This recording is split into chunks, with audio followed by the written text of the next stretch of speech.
The weather outside is frightful, but fire is so delightful. And since we've no place to go, let it snow, let it snow, let it snow. Now it doesn't show signs of stopping. Hello and welcome to Two More Men with Mics. I'm Westy. And I'm T. Ford. And we are here intending on dressing in a humorous way, if we can, I would have to say. The ignorance of men overall, kind of as it applies to the female perspective and their interest. Now our ignorance, if any, is not meant to be offensive, rather to be a glaring indictment as to our overall lack of understanding. We will also engage in general social commentary, some hot topics, and just general hilarity. We're just two dads, husbands, and friends with absolutely no pedigree whatsoever. So on that note, let's just dive right in. So how are you doing today, T4? I'm doing well, Westy. How are you? Good. All right, bud. Well, I'm going to start us off with something that we kind of all know here. At least I think most guys know. It's kind of my first question for you. Is the icks. Are you familiar with the icks? The icks? Okay, I'm mildly familiar with the term ick. Yes. Oh, okay. So what do you know about it? So that I can see if we're on the same page here. Ick's like a bug, right? Like you get grossed out by something, it gives you the ick. Right, like if somebody sees a big spider, you give the ick, right? So ick is anything that grosses you out, gives you the heebie-jeebies, right? Oh, okay, right. Now, so as it's been explained to me from a more female perspective, an ick is something that would be along those lines as it applies to a personality trait or an action that a guy does where you go, ugh, right? Just something you really don't like that they do. Okay. Are we tracking? Okay. So this could be personality trait, action. It could be things, way actions, dresses. 100%. Just you see somebody and just the way. Just the way it goes down. You're just like, this is just the ick. Okay, now, I think, I'm pretty sure that it is as it applies to sizing up your paramour for dating. Right? Would this be something that would a modern red flag? Yeah, so kind of a red flag, but I don't think quite as serious. Just something that's kind of just gives you the ick, right? Gives you the ick. More instinctual. Yes. Less thought out. The red flags are more thought out, and the ick is more like just a feeling you get. Okay. Right. So the following is a list that we will cover, and I want you to tell me if this should be an ick. If there is some righteousness behind it, if there is something that it qualifies this to be a legitimate ick, or if women are just being delusional. Okay, so delusional, strong word. Delusional. So we're just going to dive right in there. Okay, so the first, and I use this one obviously because you are a glasses donning individual, but this comes from a rather well-read list. Transitional glasses. Ick. So what's your take on that? Disgusting. Okay. As a glasses wearer, right, for the vast majority of my life, absolutely foul. Like, carry two pairs. Like, you got your sunglasses, but the transitional thing, no, it's gross. They never go back to fully clear when you come inside. It always looks a little crazy. Yeah. Like it's always kind of like the Corey Hart thing. You're like, dude, this is like I'm wearing my sunglasses at night, but like. Not. Ick. Right, no, just ick. not. Yeah. Okay. Yep. So we are in agreement that transitional glasses belong on the ick list.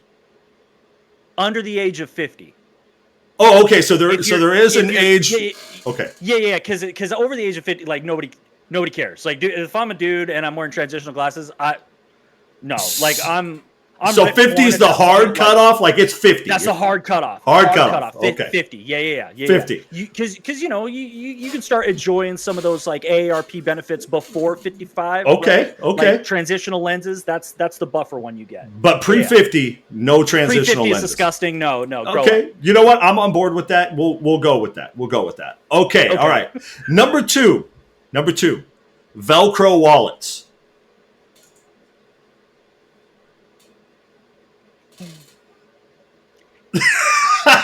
Now I knew that this was going to create pause. Hold on. Okay, I'm assuming that everything that we're talking about, right, was within the framework, like we're not we're not looking at this. We're looking at this lens like a grown ass man with a Velcro wallet. Yeah, okay. I'm taking this one as being like high school or beyond, because I have to imagine that those kind of social norms of icks are starting to create around your dating age, right? So you're probably talking post 15 years old. Okay. Well, I don't know. I mean, yeah. I mean, I could see. I don't know if somebody in high school has a Velcro wallet, like, you know what I'm saying? You're a senior, you got a Velcro wallet. I don't know, maybe there's a story behind it, right? Like my little brother gave me this Velcro wallet or something. And as an adult, maybe there's a story behind the Velcro wallet, but I would say soft ick. Soft ick? Like at any age? At any age, you're a 35-year-old man walking into Macy's and you bust out the Velcro wallet? You know what, dude? I gotta come back now again. This man stands kind of above the rest, right, in certain regards. But like Russell Wilson and the duct tape wallet, right? 10 years ago, everybody kept talking about it. It was all anybody could talk about. There are exceptions to the rule, right? My man's got a freaking duct tape wallet. There's exceptions. Maybe there's a reason why. Maybe there's a reason why somebody gave this guy a Velcro wallet. But I would say a soft, and I got to stop saying soft ick because that sounds... Even anyway, ick in its own right, yeah. Well, no, I mean, if you say it fast enough, it just sounds like something. Yeah. Come back to the over 50 crew. Yeah. But yeah, no, that's a mild ick. Yeah. Mild ick. So we're gonna say proceed with caution with the Velcro wallets. Yeah. I mean, it's not the wallet on the chain crew, because that's ick. That's red flag. That's run. Proceed with caution. That's all. Like if you got a chain on your wallet, no, dude. No. Okay, so we think that Velcro wallets specifically, there could be a situation where a Velcro wallet gets a pass. Yeah, I could see that. But holistically, as a man, we're going to suggest that you avoid the Velcro wallet unless there's a really good reason. Unless you got a good story, because you like if you pull out that wallet. And a girl looks at it, does the little once to the wallet. Yeah, and it's like, it's the Spider-Man rip as you're going into the movie theater. You know what I'm saying? Yeah, exactly. You better have a Make-A-Wish story for that wallet. Yeah, Make-A-Wish wallet. Okay. That Velcro's a Make-A-Wish wallet. I could get behind that. I think that that's a legitimate argument for why one might have it. It was a little brother's gift. It was a little sister's gift. You know, your son gave it to you. Your kids gave it to you. And they saw it and they're like, oh. But even in that instance, do we maybe not bring it to like first dates or something? Maybe that's something that we like ease that story in. Man, I don't know. You know what though? If I was a single father, right? Okay. You know what I'm saying? Like, bro, if you got a problem with my son's gift of a Velcro wallet, you probably ain't the one for me anyway. So right. Okay. So we're circumstantially Velcro wallets are acceptable, but holistically beware. Yeah, but single 24-year-old, no story attached. Yeah, no story attached. No, homie. Like, get yourself a bifold or even a trifold. Trifold's a little old, right? Like, you got to be in your 30s before you just get a billfold, right? Just get a billfold. I don't think you have a Costco and a Sam's Club membership. You don't need that many slots. You don't need the trifold. Right. Get yourself a bifold and just grow up a little bit. Okay. All right. Now this one, I think this one's universal, but I could be wrong. You could shock me here, but I think this is an ick across all genders, but this is just me. Where we at on cell phone belt clips? Nah, bro. Utility, man. Utility. The Dwight Schrute. Oh, no. No, it's so fast. It's like the quick draw. Like no. No, disgusting. No, ick. Dude, I mean. Socks with sandals and cell phone. I'd even say, obviously in the Northwest, different places where, wool socks and Birkenstocks have been a thing for a long time, but cell phone belt clips, there's just something so... There's just something about it that I just cannot... viscerally... Yeah, like you see it and you see it and you're like, I don't want to... You instantly judge that person. I don't know why either. Oh, yeah. I don't know why either. Why are Velcro 100%. Wallets ick? I don't know, but they just are, right? You feel like you have an anonymous tip for law enforcement for that person, but you're not sure what it is. Yeah. Like you're looking at them and you're like, somebody needs to go into your basement and check out your house. You know what I don't know why... But like, take the cell phone off your belt, bro. I feel like he traded like $5 on Robinhood once, and now he's like, a Wall Street wannabe or something. He's got the Bluetooth. Yeah, he definitely Bluetooth goes with the clip. Yes. That's he that. didn't even trade on. He signed up for Robinhood. He got the one share. Yeah, with the one share. Sign up. Yeah, and he's like stonks. Like it's a meme. It's the stonks meme, right? That is the cell phone bug. So we are fully in agreement on that one. Yeah, 100%. In the ick pile. Same page. Done deal. Yep, same page. Okay. Ick pile. Now this one is a little classist, but I think I understand it. it. Okay. Using coupons ever in any situation. No. Okay. Not in any situation. It says ever. Are we talking coupon or Groupon? No, we're talking coupon, man. Like you are like you're at Safeway like, with the Sunday morning cutouts. Like you're passing. Okay, like I'm at Walmart, man. And I'm getting tomato soup and with I'm saving 5 cents on tomato soup. As a guy. Ooh. Yeah, these are all from the male perspective, right? So these are guys doing these things. Oh, like I'm with you. So you're standing in line. I mean, I only have one perspective, right? Right. You're standing in line at any store, and you see the dude in front of you, busting out the white envelope with the cutouts, and he's passing it off. Well, first of all, I'm annoyed because homeboy should announce himself. Like if you're a coupon clipper. Like, I've seen that show, dude. I'm seeing that. They shut the register down. It's like an hour and a half process. Like, bro, I got to go. Right? Yeah. And I don't know if you're like a professional, but just like a random guy just using coupons, man. No, dude. No. If I'm at Walmart, if I'm at Walmart buying laundry detergent and old boy's ahead of me and he throws a coupon for a case of water. Yeah. Ick. No, dude, ick, man. Like, okay, but now why do you think that is? Because I have my own personal belief as to why I think that is, but I'm curious as to what you think. Like, why do you think that societally, or especially from that perspective? Well, again, man, all I have is my own deal, right? Like mine is upbringing. Mine's upbringing, like growing up. Like my grandmother she would hold up for an expired coupon. She'd call the manager over. You know what I'm trying to get one. Yeah. You know what I mean? Yeah. And so coupons in and of themselves. Like I'm out. And like for whatever reason, like if my wife decided that she was gonna become a coupon clipper, like we're talking like show worthy coupon clipper, and she's about to get like $4,000 for stuff for like $27 and a freaking shoelace, I'm about it. About it, right? No. Yeah, if my wife does it, savings. Yeah, then it's. But me, I would never. I don't have the patience. I don't have time for that. The fact that somebody sat down with the newspaper and said, "I need to save 7 cents on that ground round," right? Like, yeah, the fact that you go through that whole thing and then you plan out your shopping trip. Like, first of all, I don't do them for shopping trips. Like, I need milk, eggs, sugar, flour. I go and get what I need and I get the heck out. And you get out. Like, I'm not doing the Indy 500 around the store, right? Like, I'm out. So I feel like the coupon, you gotta go because you gotta find. Dude, I mean, I don't know if you've ever read coupons. I have. No. Right? But, like, it's like Dawn dish soap, 16 ounce, unscented with the duck on it. Like, if it doesn't have the duck on it, it doesn't apply to the coupon. You got to find that exact thing in the coupon. Like, it is time consuming. Okay. And frankly, I don't have that time. I'm just out on that. Now, so what do you think about this? What do you think about this? Because this is the way I see it. Like, societally, right? Like, if I look at it and I say my wife clipped a coupon, it's like, oh, okay, she's being diligent or frugal or whatever. Frugal. Like she's looking after, right? I'm not against the principle. No, of but if I use it, it's like I'm just being a cheap ass, right? It's kind of what it looks like, and so okay, or that I'm poor or something. I don't know. Well, what is the coupon for? Because again, dude, I mean, I'm all for being. It's straight savings. No. I understand. But what is the coupon for? Like, if I go to Cabela's, I go buy an ETV, and I got a coupon for $200 off or some $500 rebate or whatever. Yeah, I was gonna say, okay, no. Judge me all you want, baby. Rebates weren't included. Like, rebates are like mail in. Yeah, dude, I got a coupon. Well, the rebates thing, the store does it all. Anyway, yeah. Right, we're kind of electronic now, but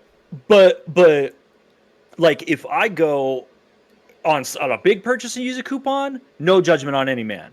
But if I go to buy Mandarin oranges and I have a coupon I'm clipping the 20 cents, right? I am judging you 1,000%. grab your torch and pitchforks, get this man out of my Walmart. It's kind of like it's like you got to slide over the man card a little bit when you slide that coupon to the clerk, right? Like a little bit. You at least got to get a triangle punch at the top of the man card. Yeah, or something. Yeah, like you get a certain amount of punches. But like if you're sliding coupons, the whole thing is like it looks like a freaking doily because it's got so many clips on the side for using coupons. Like, hey, dude, you're suspect. You're suspect. Okay, so we're gonna go ahead and tell all men, put that on the ick list. Yeah, get rid of Stop using coupons. Get rid of the coupons. Yeah, copy that. Okay, anything we're good. under $100, don't use coupons. Okay, so we're gonna set the monetary level at anything under $100. Age 50 for transitional lenses. Anything under $100, no coupons. Yeah, and I will go as far as to say if you're over 70, use coupons whenever you want. Who cares? Yeah. Who cares? Dude, if you're over 70, you won life, you do whatever you want at any time. Coupons. Pants are optional for you. So under 70, no coupon using dudes, just cut it out.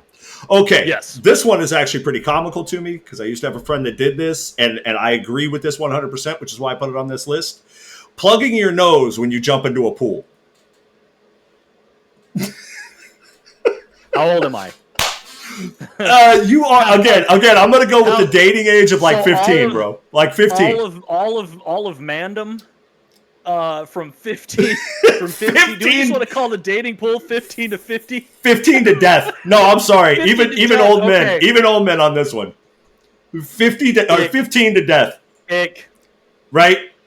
I got to get on board with this one. I got to get on board with this one. Not like I'm going to see it and I'm going to feel the impulse to call you out, but I am going to judge you. Instantly, in my head. I'm going to look at you and be like, nah. 100%. Okay, and let me tell you, here's why. If you imagine this individual plugging their nose and jumping into the pool, are they doing like a gainer? Or are they jumping in with the flip, or are they diving? No, you're jumping feet first, like cannonball style, and you're going to complain that the water's cold, right? Oh, dude, especially if you're just doing like the with the nose.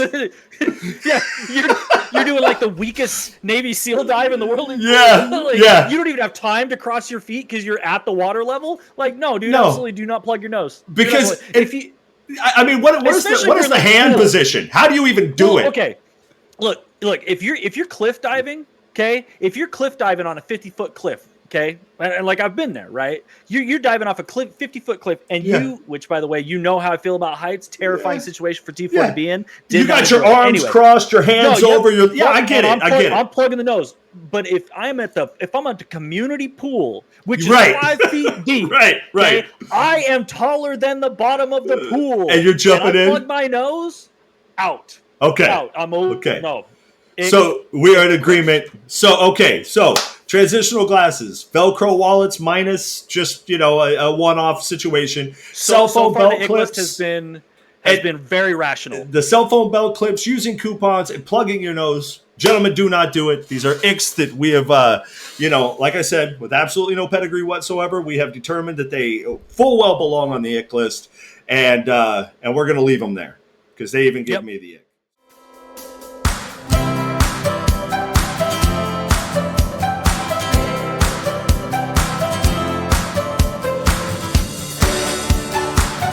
Just half a second.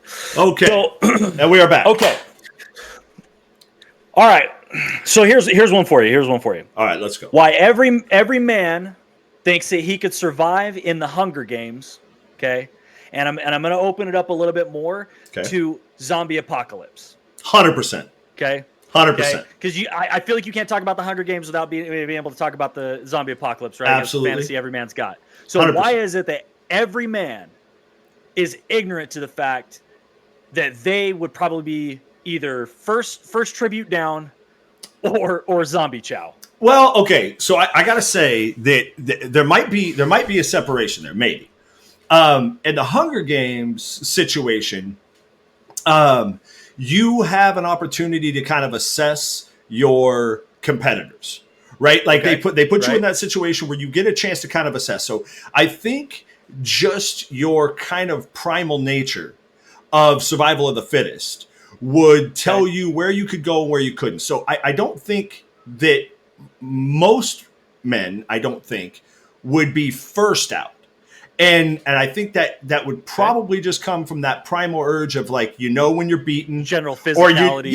Right. There's some things that you're going to fear and some and things you're not going to fear. And if you don't fear it, then you're probably okay. If you fear it, you're probably going to steer clear of it. Right. So that might give you an edge, of course, unless you're targeted or whatever. But I think it's the basic thought that we can provide, right?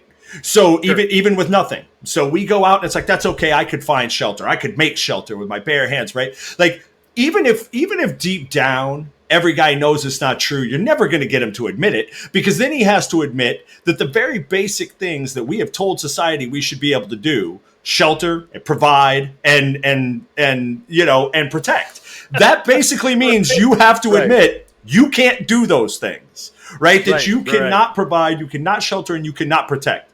And so now how many men are actually going to survive? Of course, well, in the Hunger Games situation, it's one, right?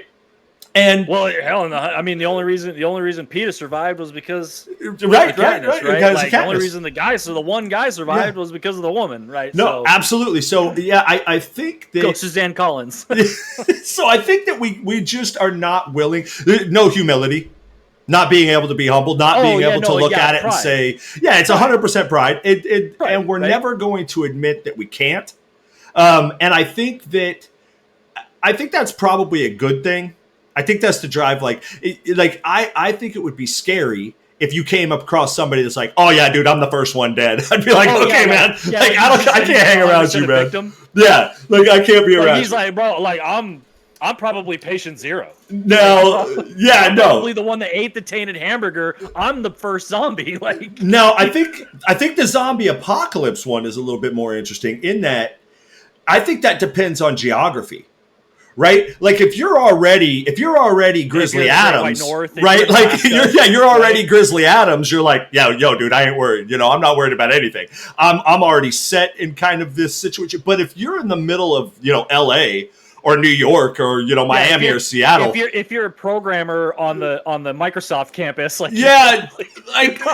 bro, I applaud your, I applaud you, but you're all dead, right? You're all dead, and so to say that, but I think also I wonder sometimes, because our general company is at least around those who have some survival training, right? Have been in the woods to some degree, right? And have kind of lived off the land a little bit. I'm not saying to anything crazy, but certainly. So of course you're going to just expound on those skills and be like, no, I think I could make it. I think I could make it, right? Because we also don't truly know what the extremes of any given situation would be until we were there, and that's, right? And that's what I was going to say, right? Is you never really know what a situation's like. You never know who you are until the bullets start flying. 100%. I've had several people, especially in the veteran community that have posed that question to me. Is you don't really know who you are until the rounds start going. Until you got 19 undead, running at your back, So there's two sides to the coin to the question, right? The Hunger Games side, it's coming. You know it's coming. What I'm saying? I would know T Ford's going to the Hunger Game. I'm going to the 2026 Hunger Game. Yeah, I'm prepped. I'm ready. I'm prepped. First of all, I'm going to do the first sit-up that I've done in the last 5 years, right? Of course, absolutely. Maybe crank out 1 or 2 push-ups, okay? I'll try to keep my butt up. Yeah. But, okay, all right. Well, I said 1 or 2. Yeah. I said 1 or 2. So don't get crazy. No, you're not going to get crazy. I am going to prepare mentally and physically as much as I can. Yeah. Right. I'm going to. What are my strengths? What are my weaknesses? Right. I got one eye. I'm all goofy. But what am I allowed to do? Right. And I think again, there's a lot of unknowns within the Hunger Games scenario. Sure. But I think that most men think that they could prepare if they were given time. Right. If they were given, or if they lived in a universe where the Hunger Games even happened. Right. But the zombie thing. The zombie thing always trips me out because if I'm in geography, I think you hit the big nail on the head with geography, okay. Right? If you take metropolitan areas like LA, Seattle, Chicago, New York, right? You take these big metropolitan, and we're gonna wax poetic. You know how I feel about zombie apocalypse. They got some stuff going on in my brain. A lot of real estate up here. A lot of real estate. But I think most of the time, big areas, you wouldn't even know it was happening until the dude standing at the crosswalk leaned over and bit you. Right, like you don't even know what's going on. I mean, I know we live in the world of fast-paced technology and communication is boom, boom, boom, boom, boom. Right. But again, I don't think in large-scale situations now where I am, right, I'm in the middle of nowhere. I'm gonna see it. I'm gonna see it on TikTok, on YouTube, on some level of media. Sure. I'm gonna get exposed to that. I'm gonna be able to hole up. I'm gonna go, knock over my Walgreens and stock up on all the Franken But beans, since this is a hypothetical, we boil it down to just our hubris, right? That basically it's just we think that we'd survive because otherwise I'm basically telling you I'm not manly enough to survive. Well, and here's the other false sense of security that we lure ourselves into, right? Where are you watching? Where are you watching World War Z? I'm watching from my couch, right? Like, I'm watching The Biggest Loser with a plate of nachos being like, bro, why can't you lose weight? Yeah. Right? I'm watching Brad Pitt in World War Z like, I wouldn't have gotten bit there. Dude, you wouldn't have made it for the past, the first 2 minutes of all the running he's doing right now. Like, no way. And so I think we can sit and I'd have done that. I'd have looked behind that door. Oh yeah, hindsight and all that. Would you have? We can see it because the camera angle shows us there's a zombie behind the door, right? I don't think most men in our ignorance, I don't think that we can really admit to ourselves that our shortcomings and like 100%. And again, I come back to pride, right? Yeah, did you see how fast that thing was running, dude? You ain't making it 50 yards. What are you talking about? You ain't ran the 40 since 1997. What are you talking about? Yeah, that zombie has every drop of adrenaline a human body can produce at its all right. And you are just upset mildly. And that's the other thing too, right? Like, let's be honest about the Hunger Games. It's a reason why they're all like pre-25 years old. Because you put a 40-year-old out there, he probably ain't making it.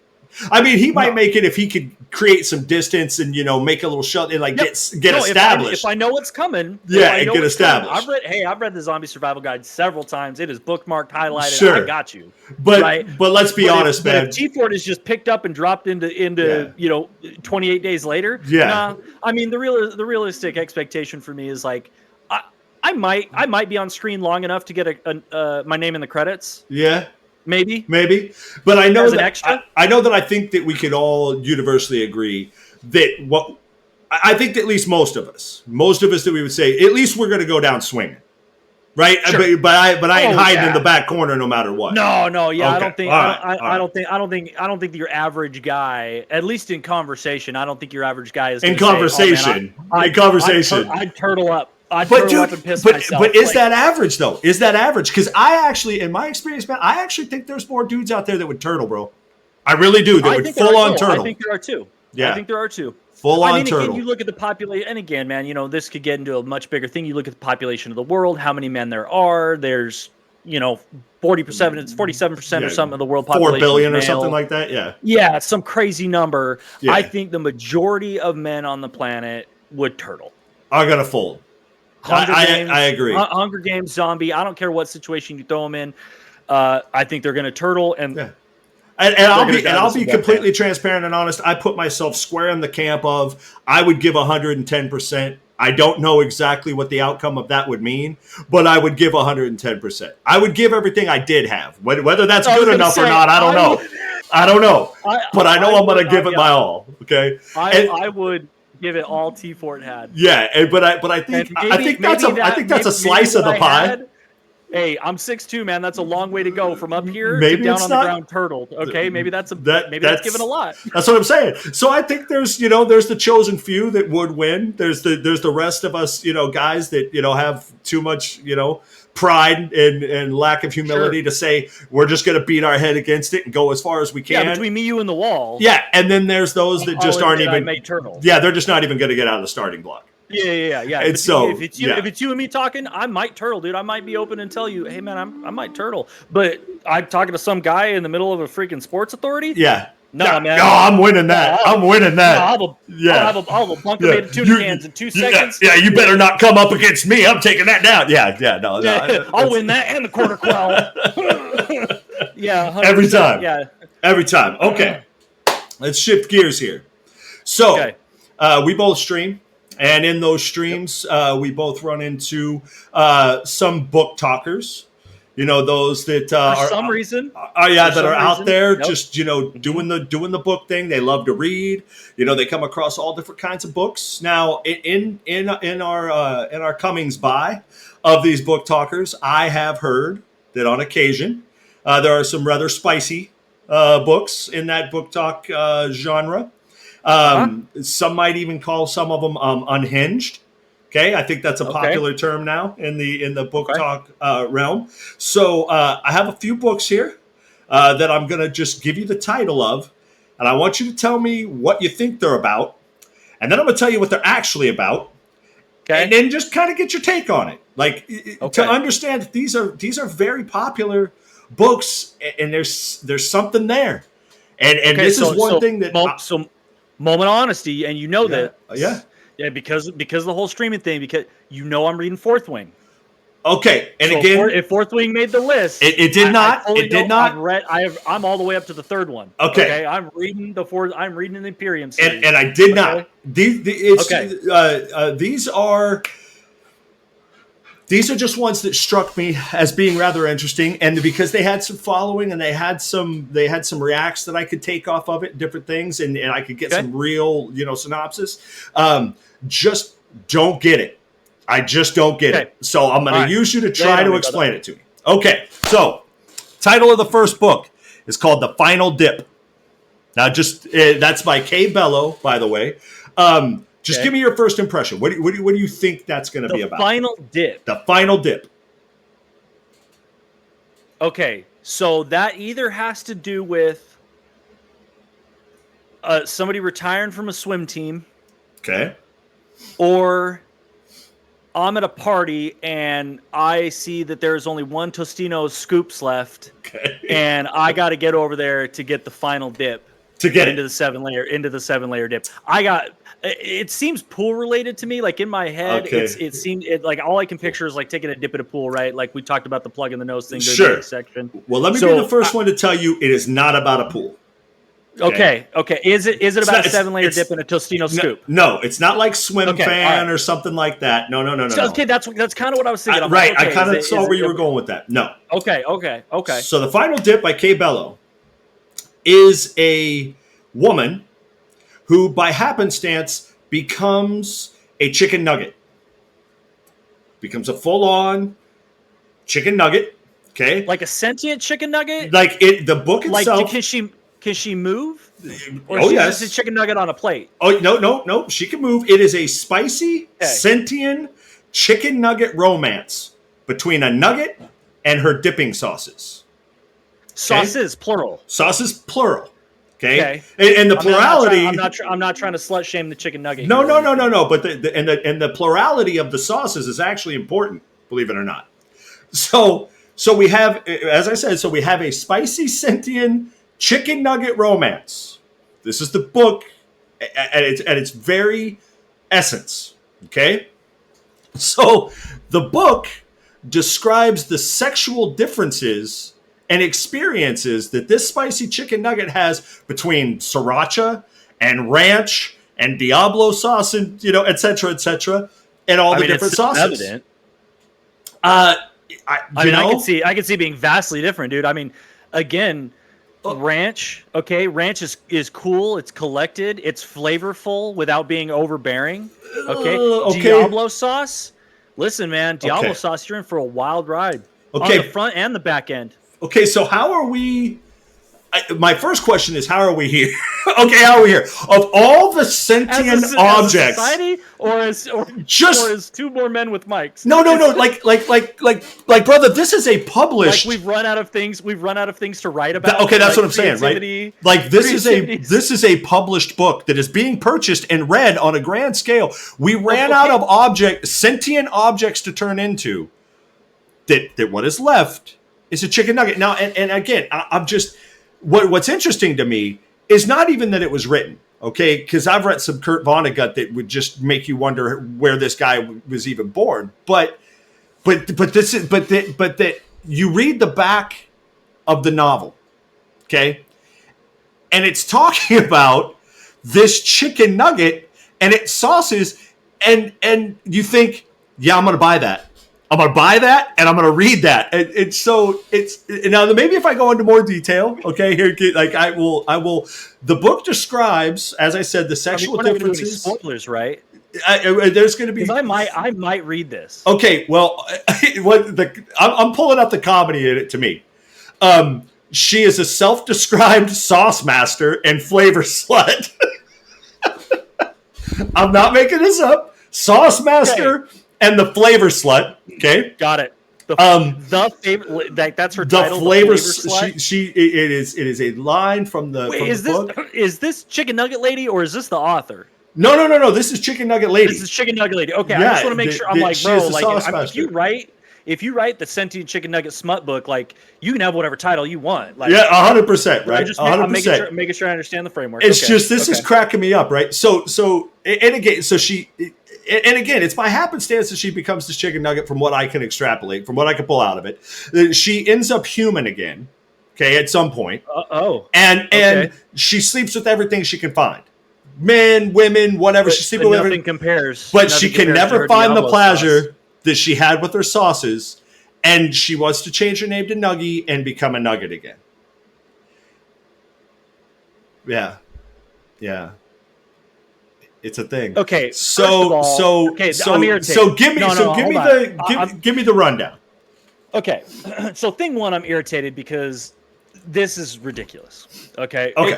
And I'll say ridiculous lightly because it's ridiculous. Okay. I can understand, especially given the author's talent, right? Like, I've never read this book. I've never been exposed to this author's particular works. Kate Bello.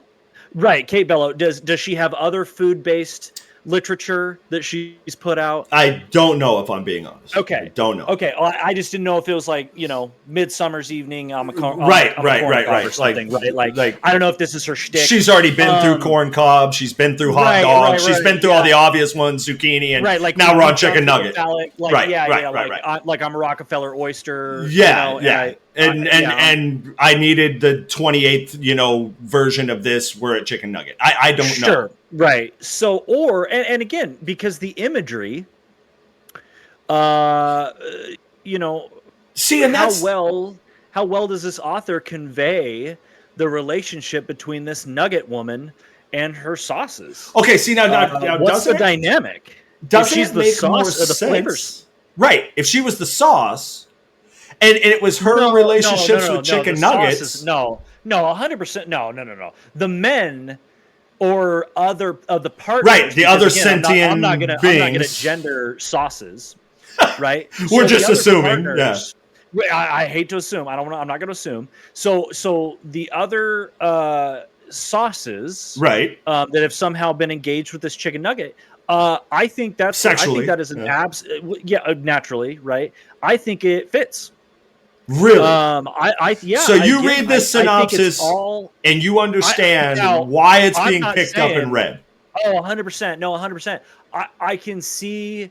Does it start as a comedy though? You pick it up like holy, like I gotta check this out. I buy this because I'm like, this is the stupidest book I've ever read. Because it's just unhinged. Yeah, like I'm like, bro, what am I reading right now? Okay. I do find myself like holed up on my lunch break, flipping through the spicy scenes about Diablo. I got you. And again, I understand where they're coming from for the nugget being the base character, this Nuggy, this female.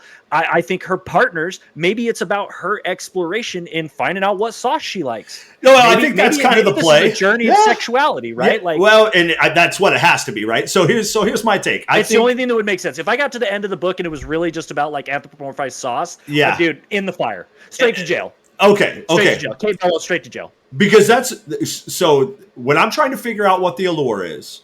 So I see it as being that, right? You're obviously in this genre, this spicy genre, this, fantastical or mysterious, kind of genre that is, dipped in spice.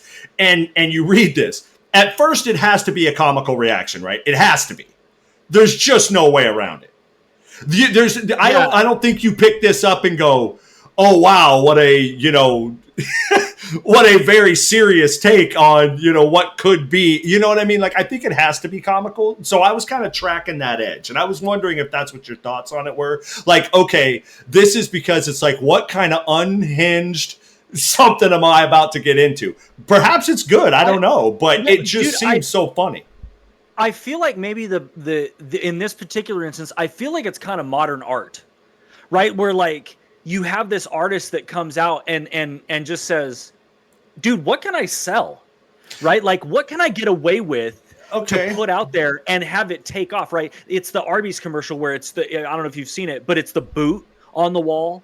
And this, this person sitting there dreaming about Arby's and they're freaking out about this boot on the wall. And the art critics are all standing around. They're like, I don't get it. Right. Like in my mind, I'm like, maybe this is just like this author who writes other stuff, challenges himself, has a fever dream one night about this chicken nugget and just goes, dude, I want to see if I can freaking sell this story. Or I don't know, because again, I'm very brand baby new to the book talk world, to the world of smut in general. Fourth Wing again it's the extent of my spice exposure. Yeah, I think at the end of the day, I just gotta question it. I just gotta question it. Again, it's a spicy chicken nugget, man. I gotta question it. I gotta question it. Who picks it up? Who picks that up? Who picks that up? So maybe we started at the most furthest extreme, because maybe you started it with Fourth Wing. And now you've run through so much of it where you're just like, nothing's really exciting anymore. Like, and then you pick up, Nuggy, and you're like, hey, so bro, we're gonna crispy, like. So we're gonna go with that. You understand how this is popular? I understand how we could get here. Yeah. Okay. As a book talk culture, as a whether it started as a meme or not, like I 100% can see the legitimacy of how we got to Nuggy. All right. Nuggy. Then we are going to say the final dip has its rightful place in the spicy book talk scene. I think we're split on that one. Look, I'm not endorsing it. I'm not saying go out and buy the final dip. But I'm just saying, like, you can see how we can get there. It's ridiculous. It's ridiculous. Right. But again, that's my thing. Without having opened it up, I have not read a synopsis. I have not read a and I gave you the rundown from what I could find. But without seeing the author's skill, the imagery, I don't. Those are all very pivotal in whether. Oh no, the imagery. So the cover art is a chicken nugget with like 4 sauces around it, and I'm talking like McDonald's dip cup looking sauces, bro. Like just that's the cover art. It's not, the cover art is not helping. The book jacket's not helping itself. No. Proceed with caution. Okay. All right. I'm gonna say like I just. Okay. I forgot. There's a character that is just, it's too funny not to include. There's an extra crispy tater tot with voyeuristic tendencies that makes a showing in this book. Okay, so the bag fry. the extra crispy tater tot. The one that got stuck in the basket for a couple rounds and then got lost in the bag likes to watch. With voyeuristic tendencies. Where does... Never mind. No. Yeah, okay, see, I'm saying, so as I'm like diving into this, it's going, bro, how'd we get here? Like we ran out of Fabios in the world to write about or something? I don't know. Here's the thing. The extra crispy tater tot, I think, is where I fell off. Oh, I loved it, man. That was my favorite part. I think the voyeur tot, I think, is where I'm like, are we just... it's Saw, right? It's Saw. It's shock factor. Yeah, it has to be. Are we just? Are we printing these pages because we can? That's what I'm saying. Does somebody pick that book up and go? Did we reach the end of book talk with this one? For real, like I was changed by the creepy voyeur tater tot.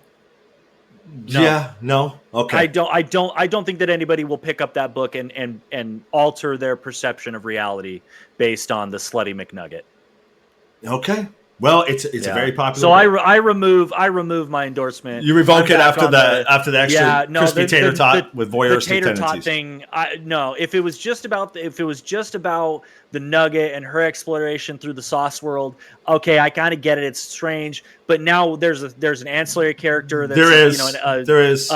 He's in the cuck fryer in the corner. Yeah, and he's just that's right. like- Yeah. it's just. Yeah, I can't handle the bag fry boyfriend. Yeah. I can't do it. Okay. So All I'm right. out. So the final dip is out after second thoughts. It is out. Okay, so this one I think I can maybe kind of understand in kind of the Shape of Water kind of way, but it still freaks me out a little bit just because I don't really understand what the sexual attraction to it is. But our next one is it's called Stalked by the Kraken by Lillian Lark. And this is a monster romance is the genre. All right. And so what do we think Stalked by the Kraken means at just first look? Bull Kraken or like Priest of Cthulhu Kraken? No, this is full first Kraken? takes. First takes. First take? Yeah, first take. No, first take total 100% behind it. I've watched enough anime to know where this is going. Yeah, bro. I'm with it. You're with it? I get it. No. Yeah, Okay. No, bring it, bro. Let's dive Bring in. it. Okay, so the main character is a female bathhouse owner who is a witch matchmaker. Okay, so she gathers energy from the sexual acts committed in the bathhouse. Okay. Is this bathhouse co-ed? I'm assuming so. So Okay. this is. It was her grandmother's. It's been in the family for quite a while. It's running out of energy. They've been in the smut business for a while. So she's drawing some energy from the sexual acts, as it's letting off. Gideon is our Kraken. Of course, he is. Of course, his name's Gideon. Yeah, and so he is the Kraken that is on a mission, and he is the word's going to escape me. He is half man, half Kraken, upper half man, lower half Kraken. From about the waist down, we're talking about like a centaur. He's anthropomorphized. Yeah, definitely. But centaur is what I was looking for. So that's what I was asking before. Full on Kraken. Yeah, no. Cthulhu. So like he's got Priest of 2 Cthulhu. legs. He's got he's got like human from the waist. 10 tentacles down below. He's got like tentacle legs. Okay, he's walking like Ursula. He's Ursula. Okay, but he's still got like arms to hold her and peck. Yeah. Right? Like I said, he's got the a male. bunch of like squidlies. He's the male Ursula, right? That's what he is. So, Okay. So this is what we're dealing with. Okay, so he is on a mission to track down these beings that are enslaving the magical type. Okay, and while he's on his mission, like mermaids and harpies. Whatever magical creatures exist in this world, something's killing them. He's tracking them down. Well, on his quest, he sees this this main character, this witch matchmaker at this bathhouse. He falls in love with her. So the interesting part is because he falls in love with her, he goes and he stalks her. And because he realizes that she's running low on energy in this bathhouse, he convinces her to commit these very lewd sexual acts as a means of producing the energy she seeks. Okay? Because she gets the acts, we've been through that. Now the kicker is She's fueled by the boom boom. No, he can transform his bottom at any time at will to be human. Sure. At any time. Yeah, but why would you? Okay, see. So this is where you're gonna lose me. Okay. What them tentacles do? Yeah, that's what I'm saying. So the book is centered around some very spicy. Okay. Scenes. You know an octopus can fit. An adult octopus can fit through a hole the size of a quarter. I'm just saying. This book is centered around some very, very spicy. Crazy spicy, where the lower half of the Kraken, they're getting down with tentacles, bro. They're getting down with the tentacles. Yeah. You got to explain that to me. You got to explain what's the sexual attraction that you got to explain. This to me. I don't know. And he can turn into a human. Listen. He can turn into a human. Listen. For the cuddlers out there who love to cuddle, right? right? You're laying there in bed, you're cuddling with your man, okay, and he's got his arms wrapped around you, okay. Now in your mind, you're like, man, like I wish he had like 8 more arms, 8 slimy tentacles. They were choking me out, right? Yeah. Right. Well, I mean, hey, you know, with consent, of course, but I mean, again, it's just, I don't. Nah, I get it. So you got a thing for Ursula? No, not at all. No. Okay, so that's what I'm saying.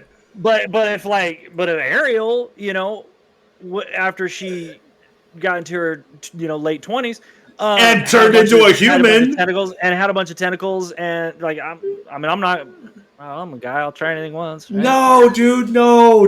Like I don't get it.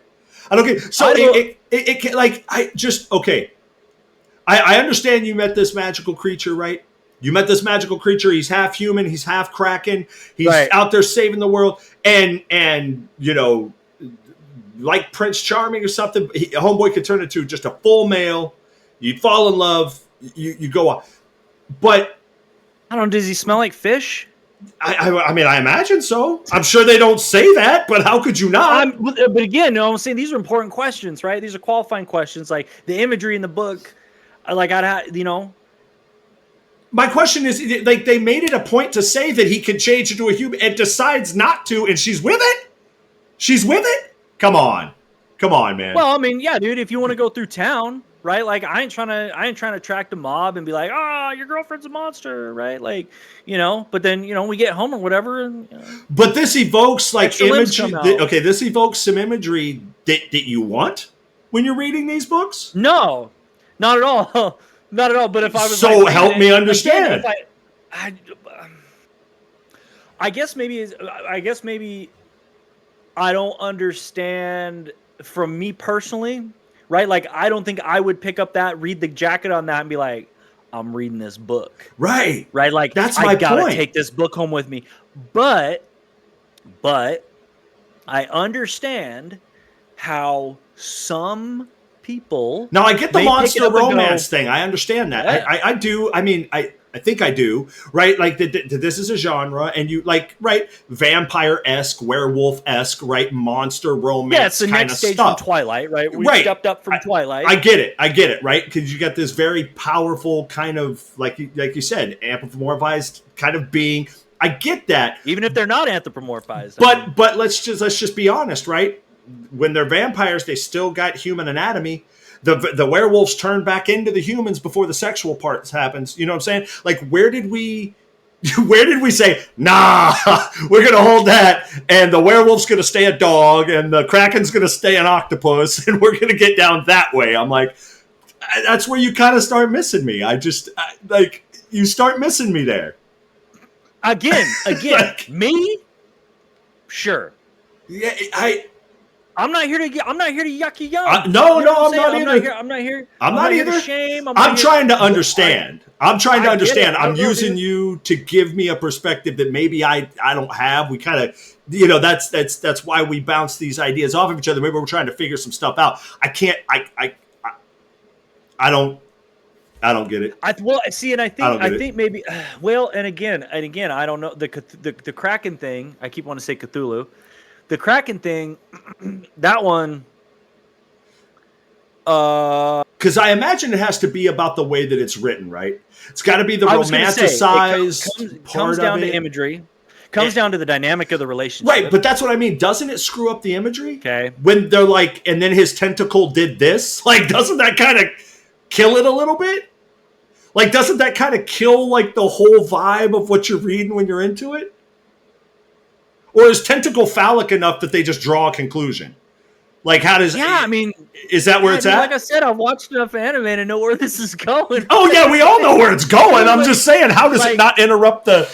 Like, you know, all of a sudden... I said, dude, I'm not here to yuck somebody's yum. No, I got you. You know... It's... Okay, let me post... But if Gandalf all of a sudden pulled out the magical kazoo, you'd be like, okay, dude, I'm questioning this. You know what I mean? Like, I expect something. Okay, hold on. No, we don't want to go down that road. I'm just saying. No. Hold the door. Hold it down.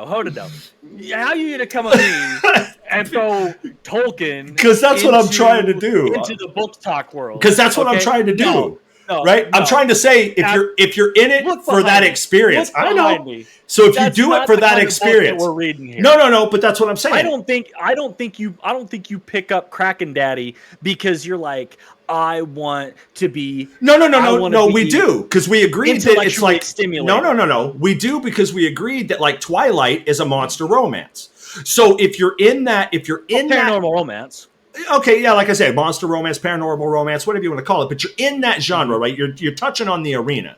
So it'd be the same thing. That's what I mean. And so if somebody wrote a book and it was like Tolkien-esque to begin with in its arches, that right, this is a monster romance, it's going to be written about a wizard or something, and then he pulled out like the magic licorice rope or something, you'd be like, what are we doing here? You know what I'm saying? Like at some point, when does it lose? When does it lose its attachment? Like this has to be something else, right? This has to be something else. When does it stop? Well, so again, okay, so I can only speak to Fourth Wing, okay? Because again, it's I don't know that one, so you'll have to. No. So that one essentially it's high fantasy, right? Okay. Country's military might is based on infantry. They have healers. They have their archivists or scribes, right? And then they have essentially what equates to an air force. Okay, and it is a singular rider with a dragon that they bond to. Okay. Dragons, when they bond, they give their riders magical powers, right? It's a whole thing. So kind of Avatar meets WoW. Got it. Kind of Aragon meets just because of the riders, and you have to bond with the rider. Avatar meets Aragon kind of deal. Okay, right? Okay. Yeah. Actually, there's another fantasy series that is not spicy at all by Naomi Novik. It's the Temeraire series, phenomenal series of books. I just got done reading them. Anyway, sorry, I digress. My point in bringing it up. Right. My point in bringing it up is that it's not monster, right? There is smutty parts to it. Okay. I think that the monster element, I don't think that the smut, because there is smut, right? Okay. There is smut. And I mean, bro, and I'm going to tell you, I was reading the whole book and I'm like, oh, bro, this isn't spicy at all. And then I I got to clutch my pearls moment. Oh. Right? I got to the page where it takes off and T4, I was my grandmama, somebody kissing in a grocery store. I was appalled. Okay. It got graphic. Okay. I mean, at least for the book, right? Because again, it kind of feels like a YA book. It feels like I'm reading Hunger Games. Oh. Right. And then all of a sudden, then it turns into Indecent Proposal. Gotcha. It's Game of Thrones. It ain't Hunger Games. Gotcha. But again, it was and I will smile spoiler, but it was human on human, right? So there's no element of monster romance as far as I could tell in the series. I'm only third book in, but the monster element to it, I don't think that there's a departure because I don't think it ever starts from a place of high fantasy. I think Fourth Wing, there's a distinction in the monster fantasy realm that I think it is a subgenre all its own. It is in the framework of high fantasy. So you bring up Tolkien, right? Mm-hmm. Robert Jordan's Wheel of Time, right. And I bring up the Temeraire series. You have these high fantasy frameworked books that I think the monster romance, becomes a subcategory of that. And I don't think it stops being high fantasy. I think it's always just a monster or paranormal romance. I think that it's got to be its own classification. The book is just what it is. Right, because that's my thing, and that's why I said I understand when you have these monster romances based around fantastical creatures or monster-esque werewolf, vampire, insert here, right? Sure. But there's always a very human sexual element to it. This book completely transcends that, we eliminate it and kind of go like anime-esque almost, where it becomes very. I don't want to say gruesome, but it becomes just kind of like we're talking about doing some pretty gnarly stuff. Yeah, dude, some pretty gnarly stuff with some tentacles, man. with some tentacles. Okay, and tentacles in of them themselves are not sexy objects. You know what I'm saying? Tentacles are typically the things that we don't want to be grasped by. Okay? You know what I'm So I'm just saying that's what's so interesting is that, okay, and I don't want us to get lost too much on the thing, but that was kind of the thing. We started with the final dip where I'm like, chicken nuggets in and of themselves are not sexy objects. Tentacles in and of themselves are not sexy objects. So I'm a little confused about these. Well, and I think that maybe it's a subset of a subset, right? So you got high fantasy. And then it just has to keep on going down. Because again, Fourth Wing, I'd put it on the same platform as Game of Thrones, not necessarily in complexity of the story, right? And the gruesome, but I would say in the brutality or the smuttiness of it. Yeah. I would put it. It's a smutty book. Okay. Within the framework of fantasy. So there's your subclass, right? Sure. And then I think we go one step below that. Because again, we're only going one way, right? We are degrading. We are go down. We are going down the ladder for sure. And I think that's where you find yourself, easing a crispy leg into a cup of sauce,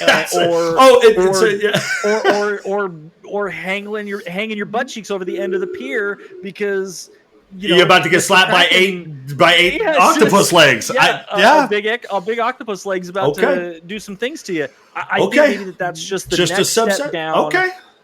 It's got to be a subset of a subset, I think, maybe. Okay. All right. Yeah. Well, then that will make this one, and this is the last one in our unhinged book talk series for the day. That will make this one a little bit more interesting to explain then. So the title of this book is called Unhinged. It is by Vera Valentine. And I can tell you that as far as genre is concerned, it is a paranormal / thriller romance story. So you hear the title Unhinged. Go. What give me your elevator pitch as to what it is. Paranormal / thriller romance story.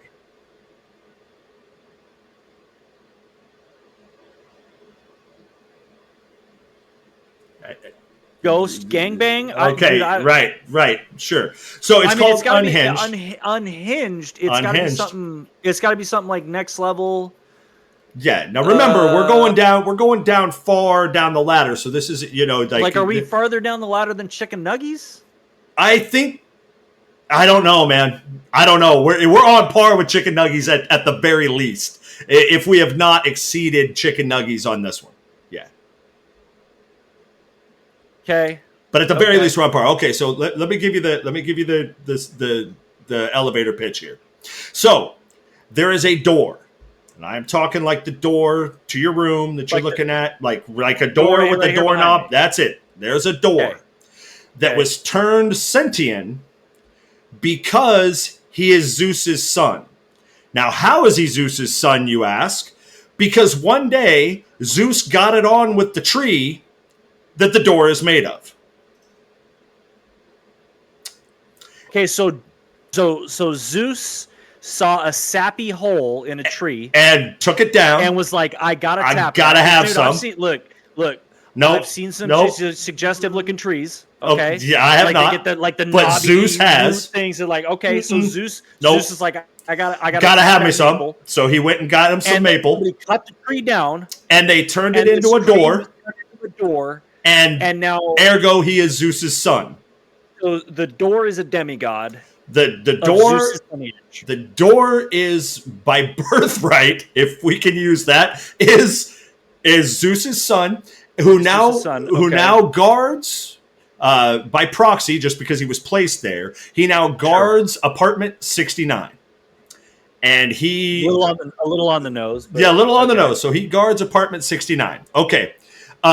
Late in the book, we find out that this door's name is Driss, by the by. Not that it matters, just as an aside. We find out what?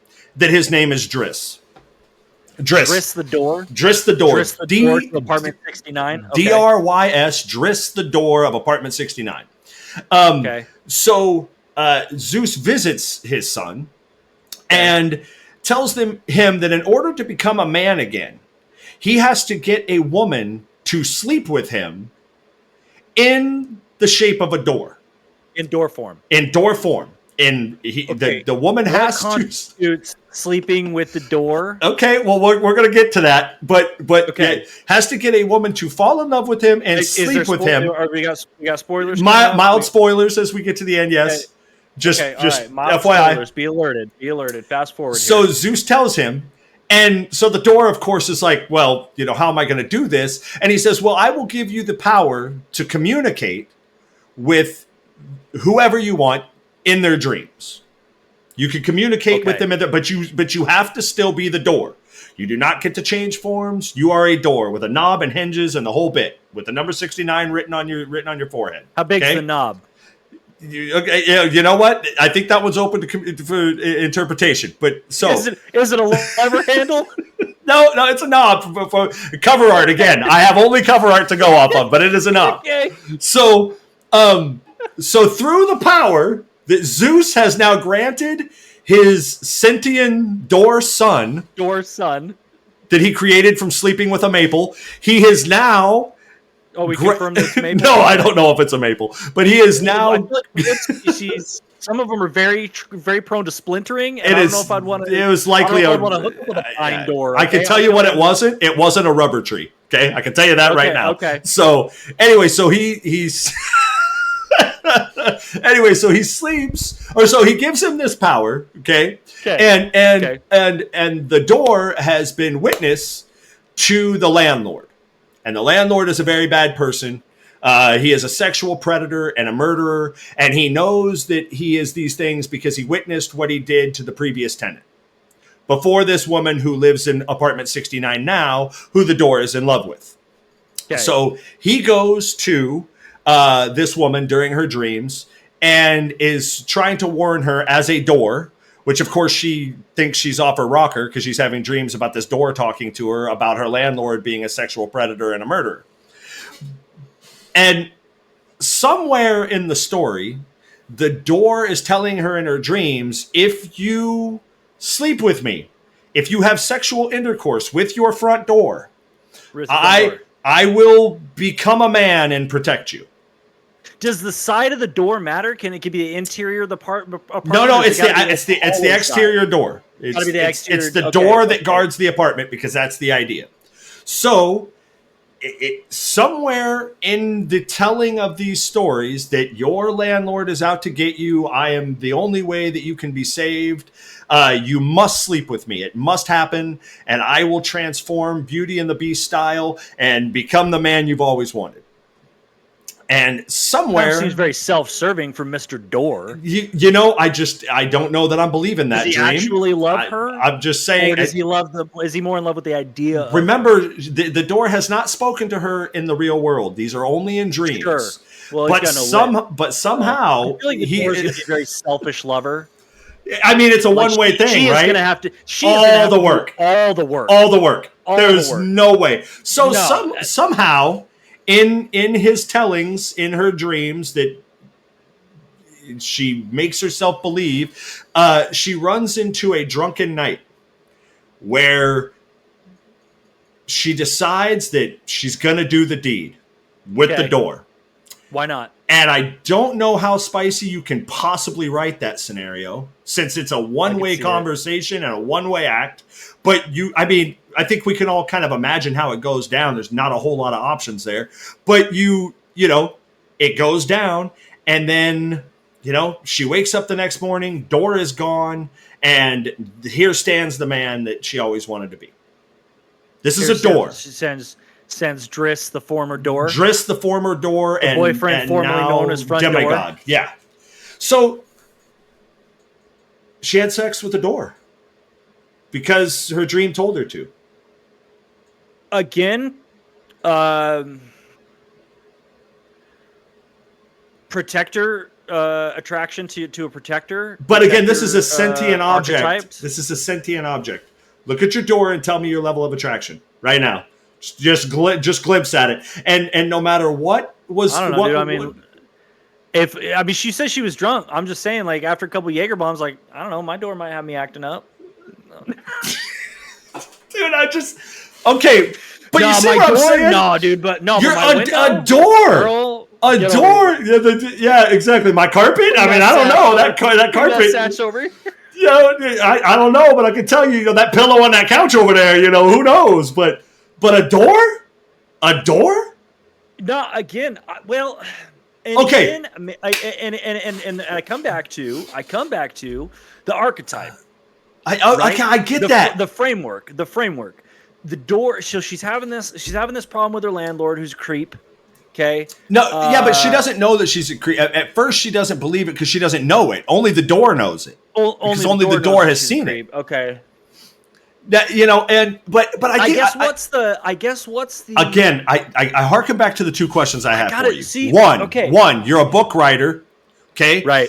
And whatever drugs you're on, hey, thumbs up because they are fantastic. The fact that this thought even crossed your mind, they're doing their job. But my question is, you go to the bookstore, or you're chilling on Audible, or you're somewhere where books are, and you flip this open, and a woman, in a difficult situation, falls in love with door 69. I mean, come on, like, where does this? How do you write this? And I'm like, where are we coming from? Because and even if we track your logic from Stalked, the Kraken story, okay, what is this a subgenre of?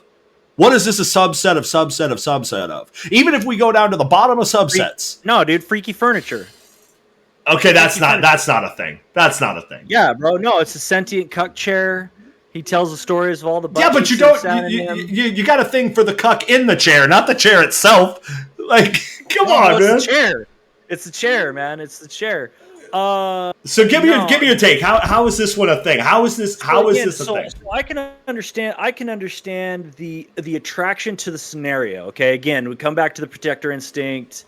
But you're believing that this girl is believing a dream is telling her that this door is her protector, and she's buying that. She's buying that. A lot of people in this world read a lot into their dreams. They think that, and again, if this is you, hey, go for it. I've had some wild dreams. I generally try not to make life decisions based on my dreams. Nope. If that's something that you're about, and you have this repeated thing. Hey, look, fetishes are on a scale, and they can go from extreme on either ends. I get it. I just don't understand how the book itself. You're telling me that many people have a fetish about a doorknob? I don't think that many? I don't think it's about the door. First of all, I think this whole book talk thing is not about the door or. Okay, so that's what I'm searching for. Give me the bottom line. What is it? I think book talk in general is an exploratory thing. Yeah, you're reading this because it's unhinged and you just want to have something to say about it, right? No, I see what you did there. Yeah, because it's unhinged. No, maybe because again, like you have society, societally, right? Like if I'm at the bus stop and I'm reading Unhinged and somebody leans over and says, "What's this book?" Oh, it's about this girl that bangs her door. Yeah. I think majority of people are going to go, "What? Like, what the fuck?" Like I did when I read it, and I'm like, no, this can't be true. Yeah, I mean, when you read the description, it had me a little slack-jawed. I'm not going to lie. Like, but I think that this whole monster subgenre, the smut book talk scene in general, I think is about just shaking off, like just reading whatever the hell you want. That's what I mean. It's just got to be like the craziest stuff, right? If like there's some fun along the way, go for it. But the sales are being driven by the fact that it's so outlandish, right? Purely, I think purely for just morbid curiosity, right? Just pure morbid curiosity. I think riding the wave of book talk and its general sluttiness. I think a lot of authors who I don't think would have been able to tap into writing any of this kind of stuff. No, I think maybe that they're pandering a little bit to this market. I don't think they set out. Yeah.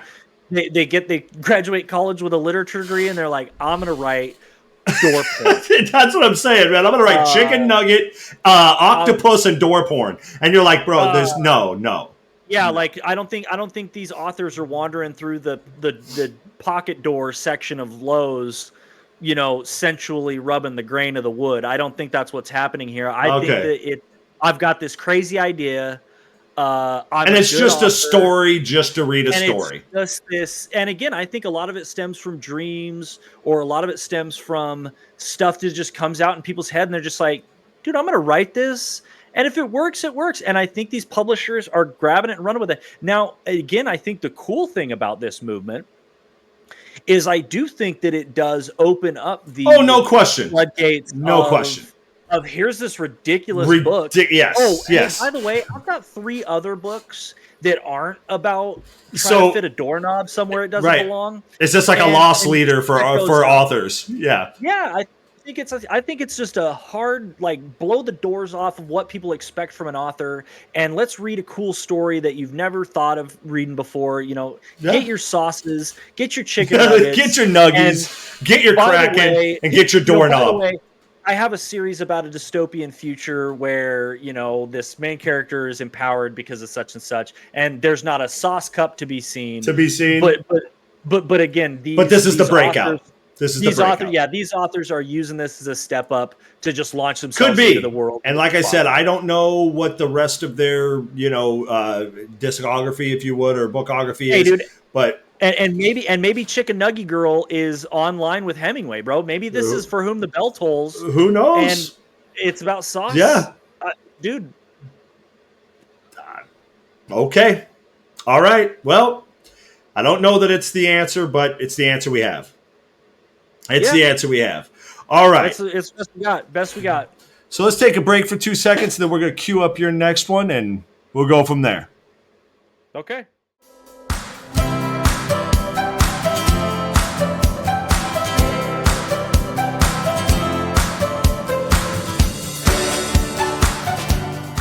And we're back. And all right, T, so what do you got for me? Okay. So here's a question for you. Because again, this seems to be a question that's floating around. Why are Disney villains more relatable than the heroes? So why is it easier to look at something like Hercules, okay, and look at Hades and go, yeah, man, I get it, right? Then look at Hercules and go, oh, that's the guy in the right? And that's just one example that's glaringly obvious. I get 100% why Hercules is not the good guy. Is not the good guy? Oh, no. See, now you got to explain that to me. Okay, he is. He's the good guy. But again, Hades got the raw end of the deal. Now, I'm gonna let my geek brain here. Yeah. Pull this up for me a little bit. Hades is portrayed incorrectly in the Disney cartoon, right? Hades did not hate his job. Hades did not begrudge his job. He was given Persephone. I don't know. It's a whole thing with Greek mythology, right? Right. Hades understood that there was a job that needed doing. So he did not begrudge, just like Clash of the Titans, he did not begrudge Zeus and Poseidon their position. But if within the framework of Disney, right, Zeus, Poseidon, everybody on Olympus is one big party. Dionysus always has the wine flowing. Hades has to go to this gross, grimy place with the freaking they got the fates and everything. Man, it's all gross. People tugging on his clothes and everything while he's just trying to cross the river Styx. He got one big dog, right? He got Cerberus. He lives in a shithole, right? Yeah. It's his job to live in this shithole. Okay, I can't imagine the underworld smells very good. So I look at his position and I'm like, yeah, man, I'd unleash the Titans and go kick some ass too. I'd beat the hell out of my brother I got brothers in real life and I'd beat him up for a lot less, right? Yeah. I get it. Okay. I get it. So Hades has got it. He got the raw deal. Are you empathetic to it? Is that what it is? Is that we can empathize a little bit, or do we actually? Because let's take Aladdin and Jafar for example. Okay, let's take Aladdin and Jafar. I'm not siding with Jafar. I'm not siding with Jafar. I'm not. But I would also say you're not siding with Aladdin. I'm not. No, I'm not. I'm not siding with Aladdin's a thief. Okay. Yeah, but see, maybe that's it. Maybe the reason why Hercules is so unrelatable is because of his perfection. Well, see, yeah, but Hercules is just a corn-fed boy from Ohio. You know what I'm saying? Like, but then you can relate to it. Yeah, then you can relate to it. I mean? Like, it's not. And it's not that I think Hercules is undeserving of his hero or his plight or his story. Mm-hmm. It's that Hades is a lot more relatable in his story. Maybe Hercules is a bad one to go off of, but Aladdin and Jafar. Mm-hmm. Right? Your boss passes you up for promotion time and time again, and then all of a sudden this little thief. Like, he's a thief, man. He's a criminal. You hired him to do some shady shit.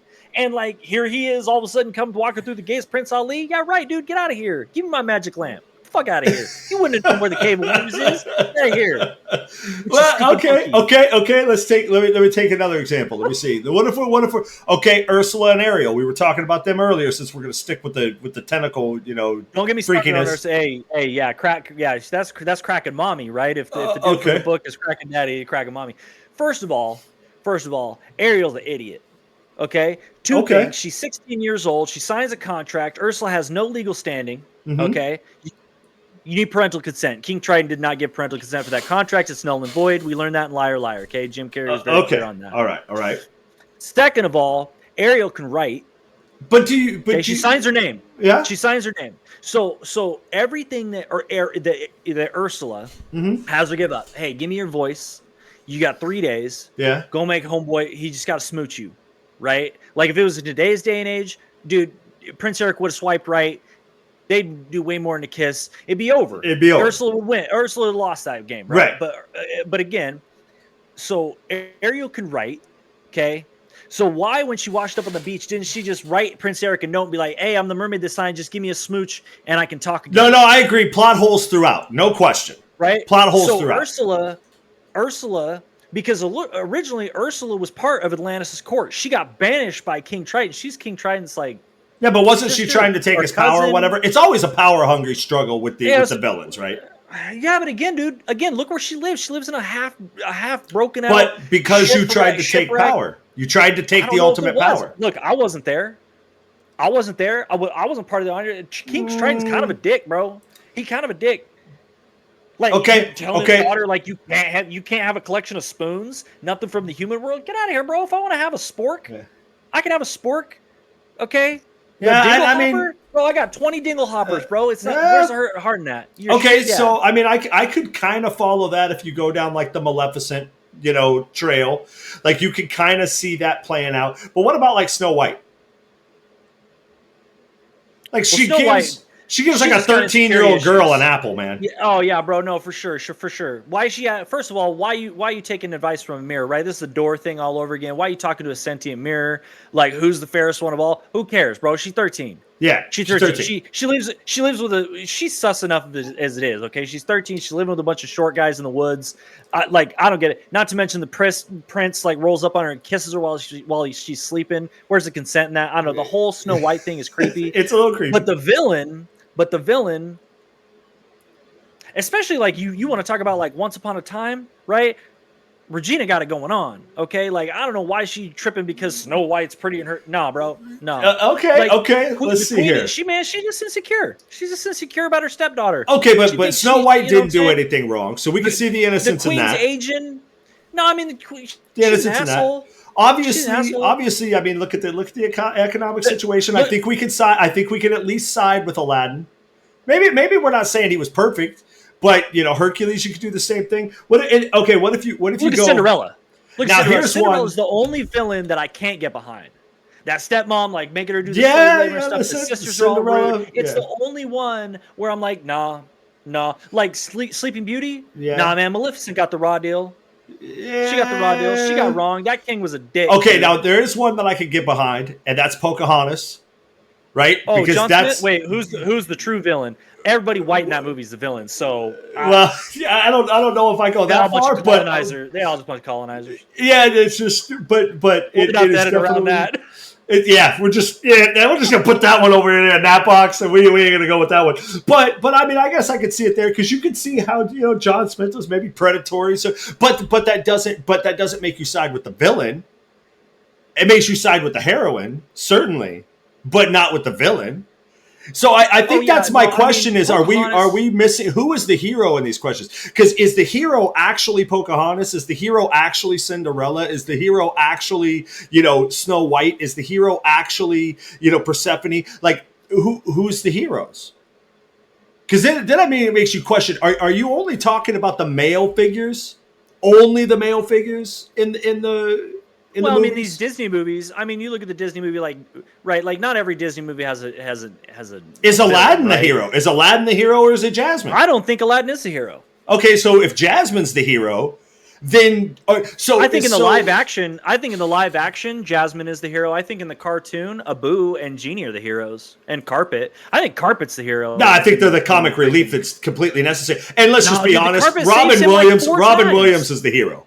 Okay, Robin Williams is the hero. Well, yeah, I mean, Okay, cinematically, yeah. yeah. No, Let's just be 100% honest. agree, 100% agree. But But like, I- Carpet saves Aladdin several times. He's the hero, bro. Like, he gets him back to Agrabah when he gets banished. He saves him from the Cave of Wonders. He gets him out across the desert and back to Agrabah. Like, Carpet's the hero, bro. Okay, well, yeah. So I would dare bet that if you I don't think Aladdin is the hero though. Okay, so there you go. That's- So if you Yeah. look at these movies, I think the problem is like who are we identifying as a hero? Because from what? Okay, look at Lady and the Tramp. It's Lady, it's not the Tramp, but it's kind of set up that it's the Tramp, right? Who's the villain? Who's the villain in Lady and the Tramp though? I don't think there is a villain in The that cats. The Siamese cats. cats? Yeah. movie. The mildly racist figureheads. Well, cats? and the ant, the ant and the mildly racist Siamese cats, yeah. But I think the problem is that we're trying to identify. I think that whole movie's a little classist, if you ask me. Okay, well, yeah, I mean, given its time That frame, and Aristocrats. Aristocrats, like, I think sure. Those movies are both freaking classist, but But- I don't think they have a villain. and archetype, per se. I think if I look, and this could just be a realization I'm having right now. If you look at, I challenge you to find a Disney movie as an aside to your question, where the hero isn't actually like the heroine. It isn't the female lead. Because most of the male leads are Rescuers. completely okay. Yeah, but I think we're stretching a little only bit. because Yeah. Bernard is like the bumbling idiot that somehow like magically saves everybody. Look like, at Peter Pan. Look at Peter Pan as a classic Pan's example. evil. It's Wendy, right? Peter Pan's evil. Yeah, Well, okay, but it's Wendy. I don't think. I think Hook's the victim in that whole thing. Okay, but Peter it's Pan's an asshole. okay, man. but you got Wendy, which is no, Wendy's the hero. or Tinkerbell. Yeah, no, she had her moment, but she has a redemption arc. She has a redemption arc. But pick one. So I think the problem is that really maybe, especially guys, I don't know that we ever really kind of took a look at that and be like, the guys for the most part are like bumbling idiots for the first half. And then like once they get guided to where they need to go by the female, then they kind of find their light, and then she's like their savior at the end. Not the other way around. I mean, even though I understand the kiss that wakes up the princess, the whole thing that kind of derived it all, but the reality is that is the hero not the female? Is that? I mean, I like if I look at the way that they're all written, I would be like, okay, the I don't know. protagonist, like Cars, right? Like I look at Cars, right? I think the hero title could be collaborative to everybody. Well, in because- Radiator Springs, but who ultimately, brings him at the end of back? the day, the hero of the movie is.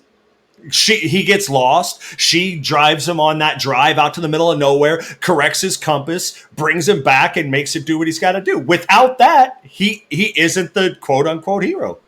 So what? Love is the hero. Is that what you're No, saying? no, no, Or the maybe- female is the one in the spotlight. Look at Bambi, right? Ain't no female. Bambi's the hero. Actually, Bambi's dad's the badass in that story, but Yeah. but Well, I mean, okay. Bambi, I How guess. about the Lion King? no, Scar's a dick. Right. But That's who? the- But that's- who that's holds it down? regicide. Who holds That's it down? Right? Who holds it Nala down? ends up. Yeah. No, Mufasa. No, Mufasa. Oh, okay. ultimately the reason he goes Okay. back. But again, you have Nala these aside finds him. characters. Yeah. Nala finds him and like, hey, bro, like I thought you were dead. Like, what the hell? And then he's staring and then remember who you are, right? Like, It bonks him on the I think head and that whole ultimately- thing. Yeah. I think ultimately Simba is the hero. of But that. no. I think But she Nala- brings him back. She goes and no, he leaves. No, I know he goes back to does. Timon and Pumbaa. It's like, where is Simba? And he's I like, know. the king has returned. Yeah, I know. Like he's already gone. He made that decision completely absent of her. Exactly. Like exactly.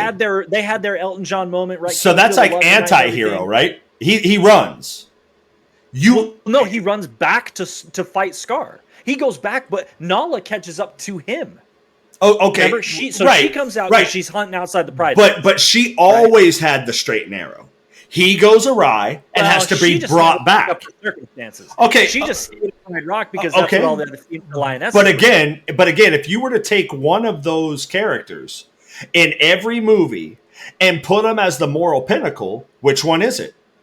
The guys are always going astray or going after underage girls or doing whatever they're doing, but the female characters in these, correct me if I'm wrong, are generally kind of at the moral pinnacle.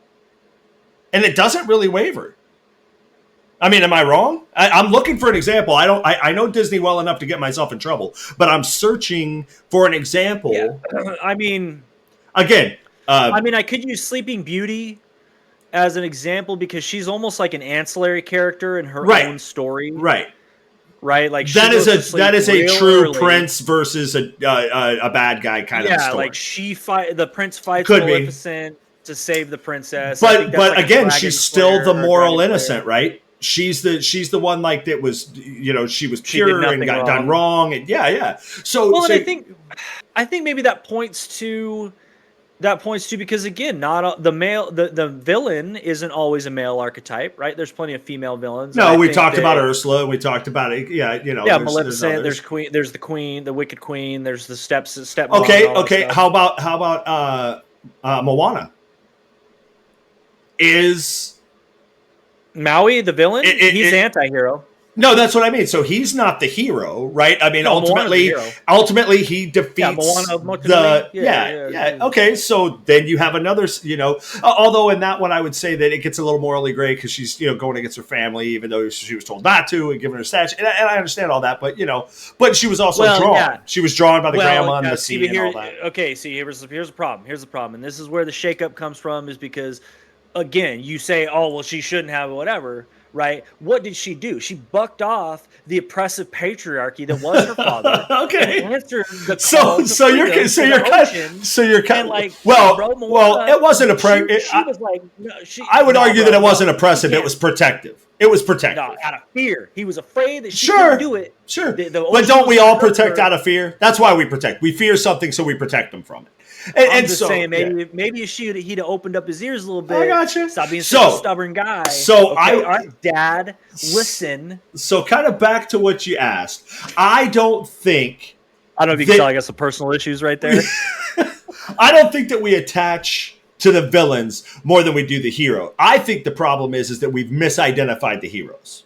Yeah, I don't attach with Hercules. I can agree with that. And I think that it's that I don't think Hercules was the bad guy. No. When I say the Hades is more relatable, I think he's more relatable just from a sense of again, we look at through the eyes of adult, right? You look at it through the eyes of But did you root for any of them? Did you ever root for any of the bad guys? No, Panic and Pain? Hell yeah, dude. I was always for Panic and Pain. Watching them squirm around and get beat up and stuff. I'm like, man, these guys got it going on. Okay. All right. No, I didn't. No, as a kid, man, you know me, man. I got a paladin complex. That's what I'm saying. Yeah. So Hercules is shiny and bright and gold at the end. I'm like, yeah, you were hurt. You got it figured out. Hercules. Plus Megara. Bro, one of my first Disney crushes. Oh, okay. All right. Yeah. Well, yeah. So that would be my take on that. Is that I think if we kind of reevaluate a little bit, and I did some of this live as we're talking right now, is that was I never really kind of thought of it from the standpoint of that the moral compass, that the heroine is maybe overarching the hero of the story, just holistically. Not even gender specific, just that they are the heroes of the story. More often than not, and I'm sure that there's exceptions. There's tons of Disney movies out there, and I'm sure there's plenty of them that prove me wrong. But on the key ones that we touched on, that's a solid argument I'll stand behind. That's what I was going to say is that I think we focused a lot on the princess category of movies, right? Yeah. Disney has a large kind of Finding Nemo, right? Who's the villain? Is it the dentist? No. Is it the dentist for taking Nemo? No. Right? He sees this one finned fish out in the middle of the open ocean. He scoops it up. He puts it in his fish tank at the dentist office. I mean, it's kind of a Lassie story, though, right? It's kind of a Lassie story. Giving it to Darla, your psychotic niece, who has clearly murdered fish before. Sure. But I think there's plenty of movies where there is no villain or hero archetype. I think you have who you root for. Sure, who you root for. But in the stories where there's a choice and there's a clear villain, in the stories where there's a clear villain. Yeah, where there's a bad guy. Yeah, where there's a bad. I think a lot of the bad guys maybe have kind of one of those like, how'd we get here? You know what I mean? Like, Scar is really understandable, right? He's pissed off that he's this scraggly looking lion. Yeah, he's scrappy and he could probably beat up a hyena or two, right? But against Mufasa, nobody's taking James Earl Jones down. I'm sorry, Jeremy Irons. No, like, you're a perfect voice actor. You're the only good thing about the Aragon movie, but you ain't taking Darth Vader down. No, it's not happening. No, not happening. So I think he's got a little bit of, So you're saying that it is possible to side with those sides sometimes. But I think there are a lot of villains where you could look at their origin story and go, I get it. Incredibles syndrome, I get it. Okay. I get it. You live in a world of superheroes. You want to join. Now, again, that character pisses me off to no end. I think a lot of plot holes, but no, I think he's a very relatable character. You got shunned by the superhero world, so you're like, dude, screw that. Right. I'm gonna be the one to take over, and you do it through evil, nefarious means. I think you're relatable. I think you're a relatable character. Yeah, I think there's plenty of Disney villains that are relatable because I can see how they would get there. Okay, that's fair enough. That's fair enough. All right, let's see here. So, my last one for the day is kind of another take on some of the things that we've been going on. These are... Is it more door porn? It's not. We're done with door porn. All right, door. Are we done with porn in general? I don't know. You never know where we'll end up. Don't know. The most awry things could be said. But this one is a little bit more straightforward. So these are things that you can't say in marriage or relationships. Okay, you cannot say. So, and again, this is from the female. This is a female perspective, and again, in my research, I'm finding this from a female perspective. Right. So we all know the obvious ones, right? We all know the obvious ones. Nothing ever makes you look fat. When you say you don't care what we eat, we know you absolutely do. Absolutely do. Okay, yeah. So we got the obvious ones out of the way. Okay, but these are the ones that I've looked up, that I've been told and have been confirmed, that I wasn't fully aware of. I guess now that I've kind of sat on it for a minute, they make sense. But on the outset, they didn't take the same resonance as like the other ones, right? Like the looking fat thing, or caring what you eat thing, or okay. So is this on the like, would you love me if I was a worm thing? Okay, kind of like just things that we would say that we might not realize really offend our partner. Okay. So the first I'm gonna say it. I'm gonna say the thing, and then I'm gonna ask you if you've ever said it before, and then I want to know if you think it's an overreaction, or if in contemplation, if maybe that should be off limits. Between me and you, like, again, I'm never going to admit that I'm wrong to my wife. Right. Between me and you, yeah. Okay. So we'll get to that. Okay. So the first one is admitting in front of your wife, or saying in front of your wife, that you have a work wife. Have you ever said that? I'm not stupid. No, I'm not an idiot. Okay. I can honestly say I've never had a work wife. If I was in a situation where somebody had given me that title, or that was something that had come up, first of all, I think it's borderline inappropriate. Second of all, never in a million years would I ever say that. No. Okay, even in jest, if it was like a dude, and you're like, "Oh, that's my work wife." Oh no, a dude? Yeah, no, a dude. Yeah, absolutely. No, that's my work wife. Yeah. Okay, so if it's a dude. Okay, if it's a dude. Okay. And so so you think that the sentiment, which is that basically you are putting them on par with your wife in front of them, that even if it's a dude, then it's not off limits if it's a dude. But you think it's off limits. No. Well, okay. Am I in a gay marriage? Am I in a homosexual marriage? No. Because if it's a dude, that's a problem. But no, if I am married to a female, and I say my work wife is a male that I work with, and if I'm not whatever deal, I'm going to be attracted to men in any way, right? Like, no. You're saying it as though like we're that Like, Yes. I think we all know what that means. No, I think And- it's funny. I think that Okay. would be funny if it was a male. I think if it's a female, I think that's like, you could say like, hey, this is my work bestie. This is my friend from work, whatever. But no. You know what's really funny? Hold on. As an aside, stupid. we're going to double back. That was Okay. almost a question that I put on the ick list.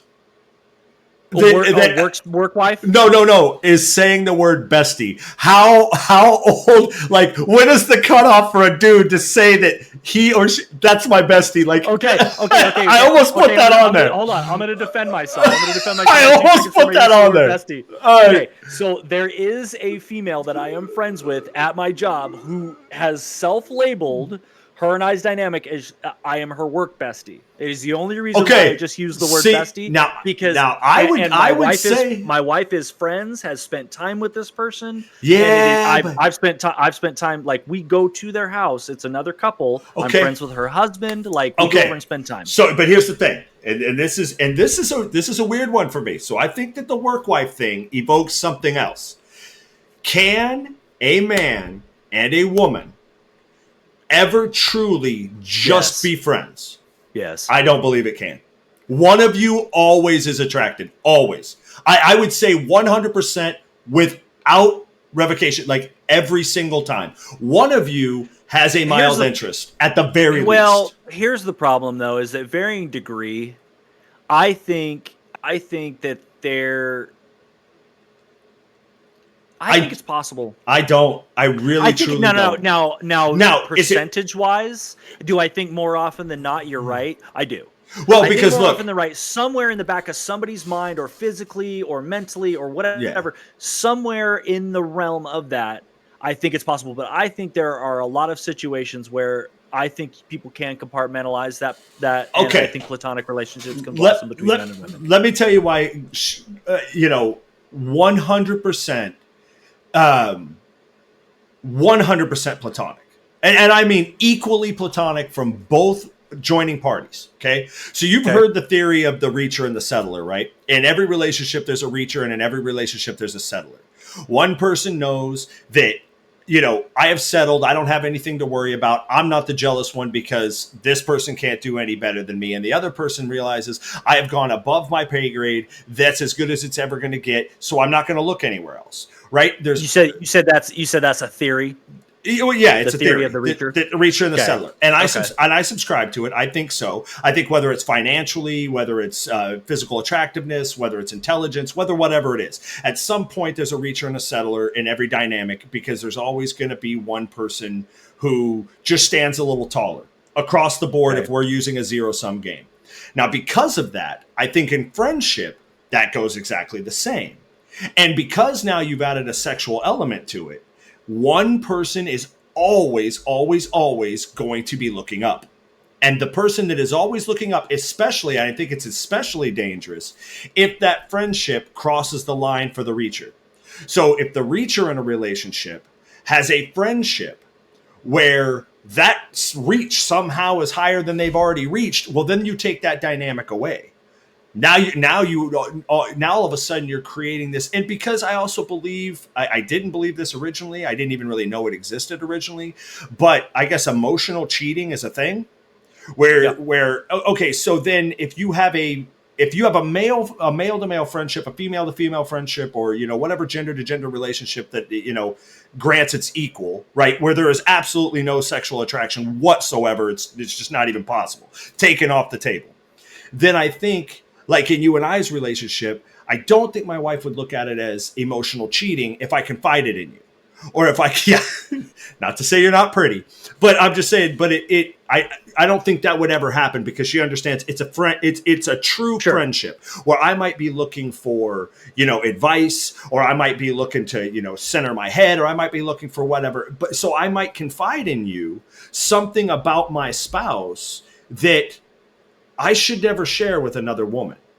And if I have a true friend that is, you see what I'm saying? But that's what a true friend is. A true friend is somebody that you can confide that. So that's what I'm saying. If again, I think Female that- acquaintances for me, sure, I can have female acquaintances. I can work with people. We can have whatever. But somebody that my Now- wife is going to be okay with me going to dinner with personally, just me and her, no, that's never going to happen. No, And no, I would never no. want my wife to do that with another guy. Well, Just go, oh, he's my friend. We're going to go to dinner. But you and I go to dinner. My wife don't give a. She ain't going to give two shits. First of all, dinner's a romantic meal. No, Okay. dude. If we go to dinner, it's because we're going to get a steak and some whiskey. We're not going for No. romantic. Well, you know. I mean, dude, again, you Yeah. know, I'm not trying to hurt your pride. Don't be rude. Okay, Yeah. I got dressed up for this. Okay, all right. So, I think that it's a big deal.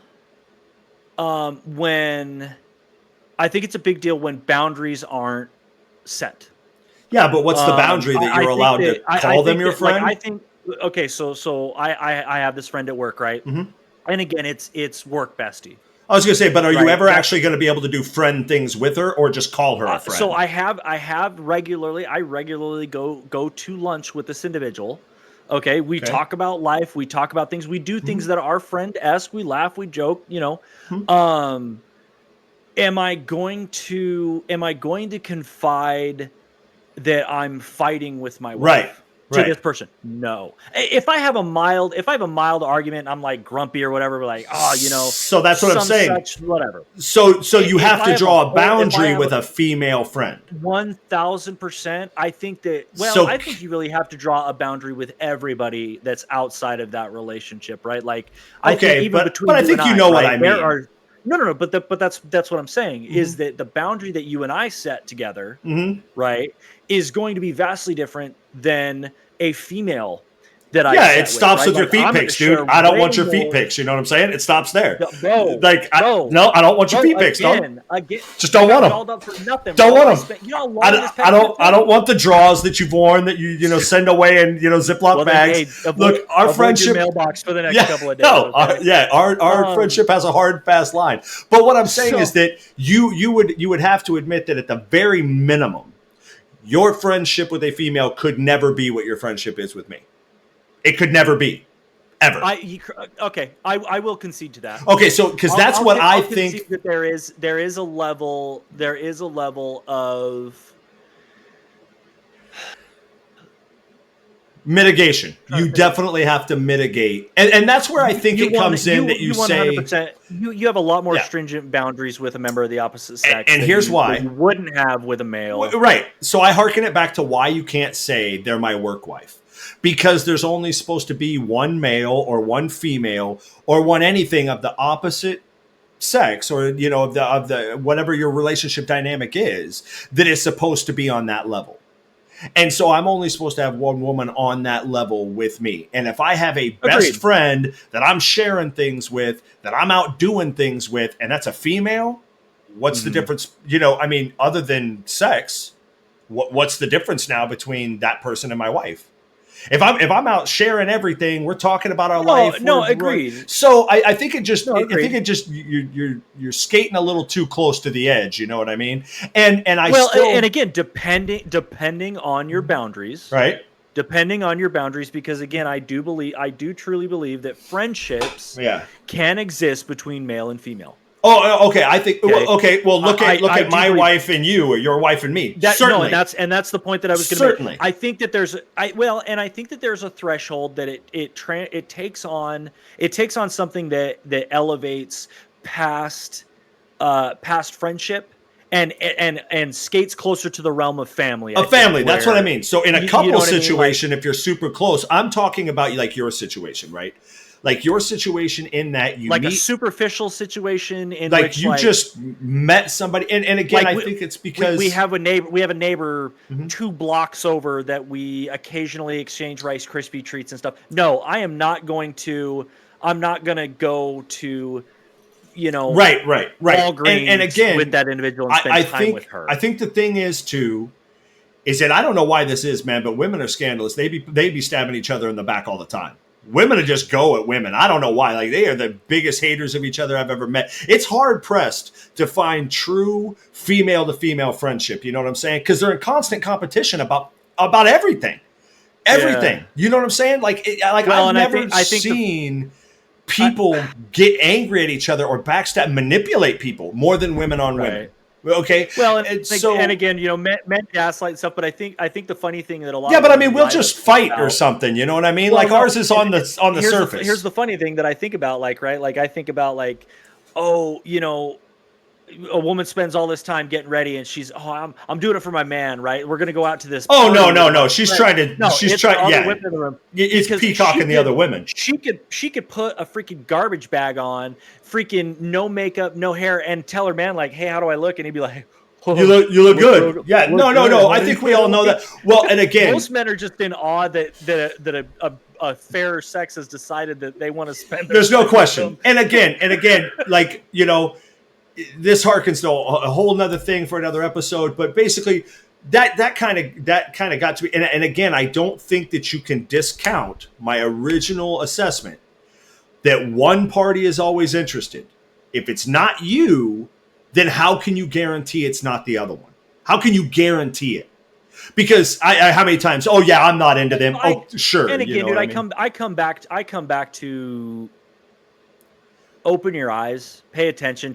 I mean, It's trust not is a big always deal that on it, obvious, though. right? It's not always well, that but obvious. here's the deal. I think maybe that this is something to take into consideration as you navigate these waters. Is that who cares?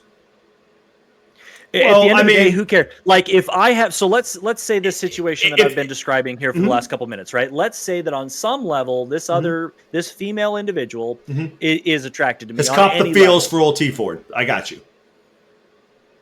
I don't know why, but let's pretend. So We're still trying to figure out why your wife did. I don't know. I'm saying. Yeah, every day. I've got a long list. I don't get it. Okay. But so let's pretend that is the truth. Mm-hmm. Okay. Now let's say that never comes out. So I'm going to paint a couple scenarios and we'll go off that. Scenario number one, I never know. It's very mild. It's whatever, and it never amounts to anything. Nothing's ever said and nothing ever happens. Okay. Right? Then who cares? It didn't affect the relationship. The boundaries weren't violated. Well, nothing was violated, and it's all on one side of the table. But that's hard to say because Okay. you can only say that up to this point. You only don't That's know what I- no, until that's what I right mean. now. That's But what I mean. That's what So what makes scenario the number one. relationship so dangerous. Is you only don't know Well, up till right now. And this is where I think mixed signals, poor reading the room, poor communication. So wouldn't it just be lack easier of to avoid it trust. altogether, just to avoid Well, no, any because possibility? essentially you're going to take 50% of the population of this planet and you go, you know what? You're outside my social standing. I have no interest in talking to you. I'm Yeah, not gonna but form bonds with you. that leaves 50% of the planet. Yeah, but there's a lot of dudes out there that are douchebags. I don't know. There definitely is. It's rare. It's rare that I find a male where I'm like, yeah, I want to spend time with you. Like this is Yeah, something I could see. but But there- again, it's rare. It's rare that I could say that about anybody. But then situation number two, and this is where a lot of people fake the funk. Okay. Mhm. Situation number two. This female, for whatever reason, has found me attractive, and confides in me, or I find out via any means that this attraction exists. I am now obligated to two things. I am obligated to terminate that friendship and go to a purely professional relationship, and I am to notify my partner. Well, of course. Those two things are absolutely again- required. And I think one of those things, usually what people lie to themselves now that both parties, men and women, are both the reachers, right? I think that Oh, yeah. that both, Absolutely. both what people screw up is either don't tell their partner that this has happened, and they try to say like, hey, it's never going to happen. Right. Right. And they tell this person it's never going to happen. I'm fine being friends with you, but it's never going to happen. I think that what they try to do is they try to resume that friendship. And I think what happens is in the back of their mind, it almost cracks the seal on the soda can. And that pressure that inevitably is going to build in their imagination or whatever is going to happen, I think it definitely opens and lays the pathway to something more dangerous. Right. And I fully agree with you that relationship cannot exist. Okay, so it can never be platonic. It can never be anything. Once the Right. cat's out of the bag, Right. Schrodinger's box does not exist anymore. We know there's a problem. We know there's It a has to problem. be terminated. Okay, so now here's the problem with that whole scenario. And this is what I would It's pose. the attraction to T for it, isn't it? Yeah, That's it the is. problem. It definitely is. Okay, nobody should be that sexy out walking around. Okay, that's just not a thing. But here's the problem with it is that number one is that in that scenario, okay, and I think there's plenty of scenarios where men and women could be friends. I think you have work friends. I think you have online friends. I think you have friends that you can have business relations with. I think you can have couple situations where you have friends of friends as wives and different things. There's plenty of situations where you can all coexist and everybody can be friends. You could be in a book club for all that matters, right? Social settings. Okay. One-on-one relationships between men and women that are friendships. Like you said, dinner is an intimate thing, right? But it's not intimate for you and I. It's only intimate for you and another woman because that makes it intimate. It's you and another woman. Sure. So here's the problem with that scenario. You say that if you're in it and you don't know and nothing ever happens. Well, you couldn't say that until, the day you died, then you could say that. Oh, yep, nothing ever came of it. But you can never say that until your life is over, until the whole relationship ends. So what happens in that scenario when, let's say it happens just that somehow whoever this mysterious work person is, one day, a year from now or something comes out and you are now ingrained in the bonds of, co-workership, and maybe you work very closely related to each other. And you find out that there was some attraction or that something happened, albeit even minor. And as you said, now you have to go back and tell your wife, how is she going to feel about you going to that job every day? Knowing that you're working right next to a girl who openly admitted her feelings for you, that you had a close relationship with. And again, I think it's just because of my belief that in those given scenarios, there's always one, either it's the guy or it's the girl, but somebody's got an interest, right? Because somebody could just be nice, like, hey, they were a really nice person. Well, yeah, they were really nice because, they wanted to jump in bed with you or, whatever. But it's just how problematic does that become when I believe inevitably it rolls out from one side or the other. And that's all I'm saying. Again, I'm not saying there's no scenarios in which guys and girls can be friends. I'm not saying that. I'm just saying in those real true, like they are one of my best friends. Like we engage in things that best friends would engage in. Yeah, I would love to be proven wrong one day. I just don't know that I've ever seen it. There was a time, there was a time where I would have classified a best friend of mine who was a female, who I did best friends thing with, but she was an ex. We had already navigated through those waters, and that's even more dangerous, bro. That's even more dangerous. Had decided unilaterally that it was under. But again, you can't say unilaterally. You can only say we both came to the decision. Sure. And discussed it. Sure. And discussed it at several intervals. Sure. Over the course of the termination of our But again, relationship you situation still or whatever can only speak for one side of that. For certain. You can only speak from one side for certain. Well, yeah, but you can only speak for, and again, I come back to trust and using your brain, because you can. Well, you can trust. I can trust myself, and I can trust what I'm going to react. Sure, but I don't know. No, that's what I mean. Is that I know how I will react in that situation. Sure, and as long as you I don't think appropriately, that it's fair. And that's what I mean. Is that I guess that's what it boils down to. Is that I don't. But again, think it's fair. I think it goes to close off, and again. Boundaries, no dinners by yourselves, right? If I go to dinner, like this person at work, right? So that's what I mean. Does it really make it a friend, or is it just an acquaintance? Because there's things you can't do with acquaintances. No, a best friend, no. A friend, yes. An acquaintance. I think that it does make it. No, I think it does make it a friend. Because you could go to a movie with a friend, but you ain't going to a movie with a female friend by yourself. You're not. No, see, okay. So that makes it an acquaintance. Going to lunch during business hours? No, that's an acquaintance. I think that we have boundaries that we set with even you and I. You and I have boundaries. Sure, right? They're few and far between, but they're there.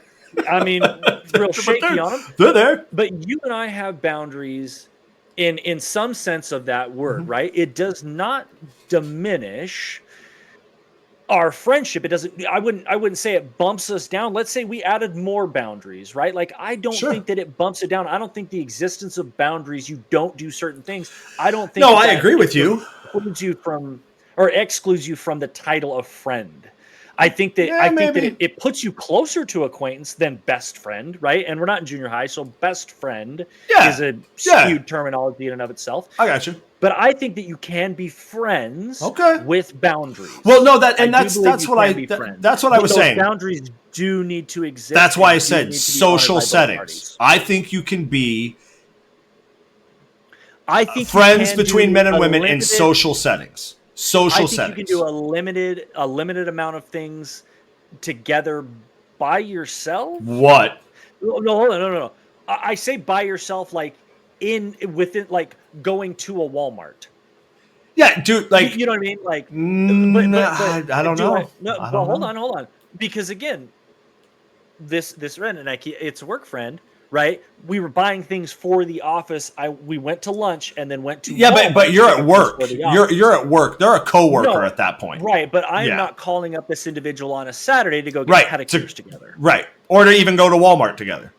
or to go to Walmart. Yeah, I guess I should have used Walmart. I don't Yeah, know. yeah. I All right. Well, that was a So- long, that was a long It was, walk off it a was. short pier. So we are agreeing that you cannot call anybody your work wife. And I'm going to add an aside that says you can't call an opposite gender your best friend. I don't believe that can happen. Best friend? Yeah. No, I fully agree. Okay. I fully agree that the title of best friend needs to be somebody that you are not attracted to. That could never possibly be sexually. That could attracted never, to. in any possible yeah. way, You take. I yeah. think your best friend. Now, Absolutely again, platonic. You bring up the whole thing. Well, your wife's supposed to be your best friend, right? That's not. Yes. I don't think that's what we're talking about. No. here. You I you think are that- my that's- best I think female there's- friend. You know what I mean? And my wife and I have that's what had I mean. that. That's what I mean. Yeah, I think by you're your own far. category. Yeah. I think you're your own category. I think Yeah, that best like- friend title that's encompassed Like- in spouse. That's encompassed. No, in of course. I mean, look, I think despite the best all friend- the many drunken nights we've ever had, we ain't never slept together, right? So my wife and I are closer just by the actions of things that we've done. I know, shocking, right? Like given the thing, but but yeah. So obviously you're closer with that person, right? Like you're closer with that person. All right, let us move on. Okay. So, all right. No, that was a good one. I yeah. like that. So, to say something to the effect of, "Oh, that's not how my mom cooked it," or "My mom used to cook it this way." Damn, I forgot that this was the segment we were doing. I know. That whole thing. Okay. Okay, so things you what's can't the things framework? you cannot Oh, say the in things you marriage can't or say, in a the things you relationship. can't say, that's Okay, right. my Okay, mom all right. used to cook it this way, or No. I like it the way my mom cooked it, or this was my mom's way, or whatever. Are you ever allowed to bring up how your mom cooked Yeah. something? Yeah. Okay. Yeah. Okay. Again, it's not what you say; it's how you say it, right? To some degree. I think if you're sitting there, first of all, if it's not prefaced with "Thank you, honey, this is delicious," I think that there's a way to go about that. But to say outright, "This isn't the way my mom used to make it," no, bro, no, you're an idiot. I hope there's arsenic in the next meal. Okay, so Like so you're getting if bleach in the coffee pot. okay, so what if it's a young marriage, right? And she is open about the fact that she's maybe cooking something for you for the first time. She just happens to know that you like. Okay, and I am never ever advocating that if somebody is willing to get up their ass and cook a whole ass meal for you, you better eat it with a smile. Okay, I'm the first person to say that. Dude, First have person. I ever told you about the chicken tenders in T Ford's house? No. There was T Ford. Okay, early years of the Yeah, marriage. early years. Yeah. Okay, cooking was not on the resume Mhm. for Mrs. T Ford. I am almost 100% sure that my cardiac lifespan was reduced by the amount of salt in these In the chicken tenders. Okay. I ate Oh, yeah. probably a pound of chicken tenders it was bite, drink of water, bite, and we're talking dunked in ranch. Yeah. But I ate a pound, probably more than a pound worth of chicken tenders with a smile on my face. Were you married yet? So much. Were you married Yeah, yet? absolutely. You were married? Absolutely. Okay. All right. Yep. Okay. Yep. So my only aside to this, now I would agree if it was out of jest or spite or something to that effect. If it is an open question, and I still wonder if we want to stick our foot in our mouth. I think maybe we just grin and bear it and just let it pass and never compare our wives to our mothers. Ever in any way, shape, or form. But I digress, is that if it is asked openly, like, it's no Like, shock. how is it? It's no shock to anybody in the world that I don't like onions, and I will eat a chicken fried steak if it's roadkill. Okay, Onions, mayonnaise. Yeah. Okay. Yeah. So no mayo that's here Wesley's- either. that's We know. Wesley's Yeah. no list. Okay. Yeah. So if my new bride was to make something for me, and then and was like, I noticed that your mom didn't make it this way. My grandma always put onions in it. Which do you prefer? Now I'm stuck like Chuck, because I'm never saying that I like the onion way, because dude, I'll gag. I can't even choke it down if I wanted. So if I was like, you know what, I grew up with the no onion thing because I'm not an onion fan, so I prefer the way my mom makes it. I mean, this is really good. I get it. Is there no instance where you can ever say it? Because look, I still would probably lie just because I'm not going to do that. But would that not be okay in that instance? Here's because you said it's the way you say it, right? Not well that. How are you married to somebody and they don't know that you hate onions? Still? Right, we're taking it to the extreme a little bit, but let's assume maybe you're even new in the relationship. Second of all, well, and I think that because it matters how long you've been married. I think if you have a short dating window, right? You date for let's say 6 months, a year. You date for 9 months, for 6 months, yeah, and then you're married and year and a half total relationship, and you're married already. Right, 100%. I think you're stuck. I think you better sack up and eat some onions. Like, I ain't doing it. You now I might not bring up my mother, or you're shifting them around the plate. You're hiding them in the gravy. Or could we just you're putting them in, spitting them in the napkin? Or could we just not bring up our mother? Could it just be like, hey, by the way, I hate onions. I just hate FYI. onions. Well, and how do you not smell onions? I mean, again, there's so many holes. But I think the initial statement of this isn't how my mother used to do it. I think or my grandma or any other female from your past.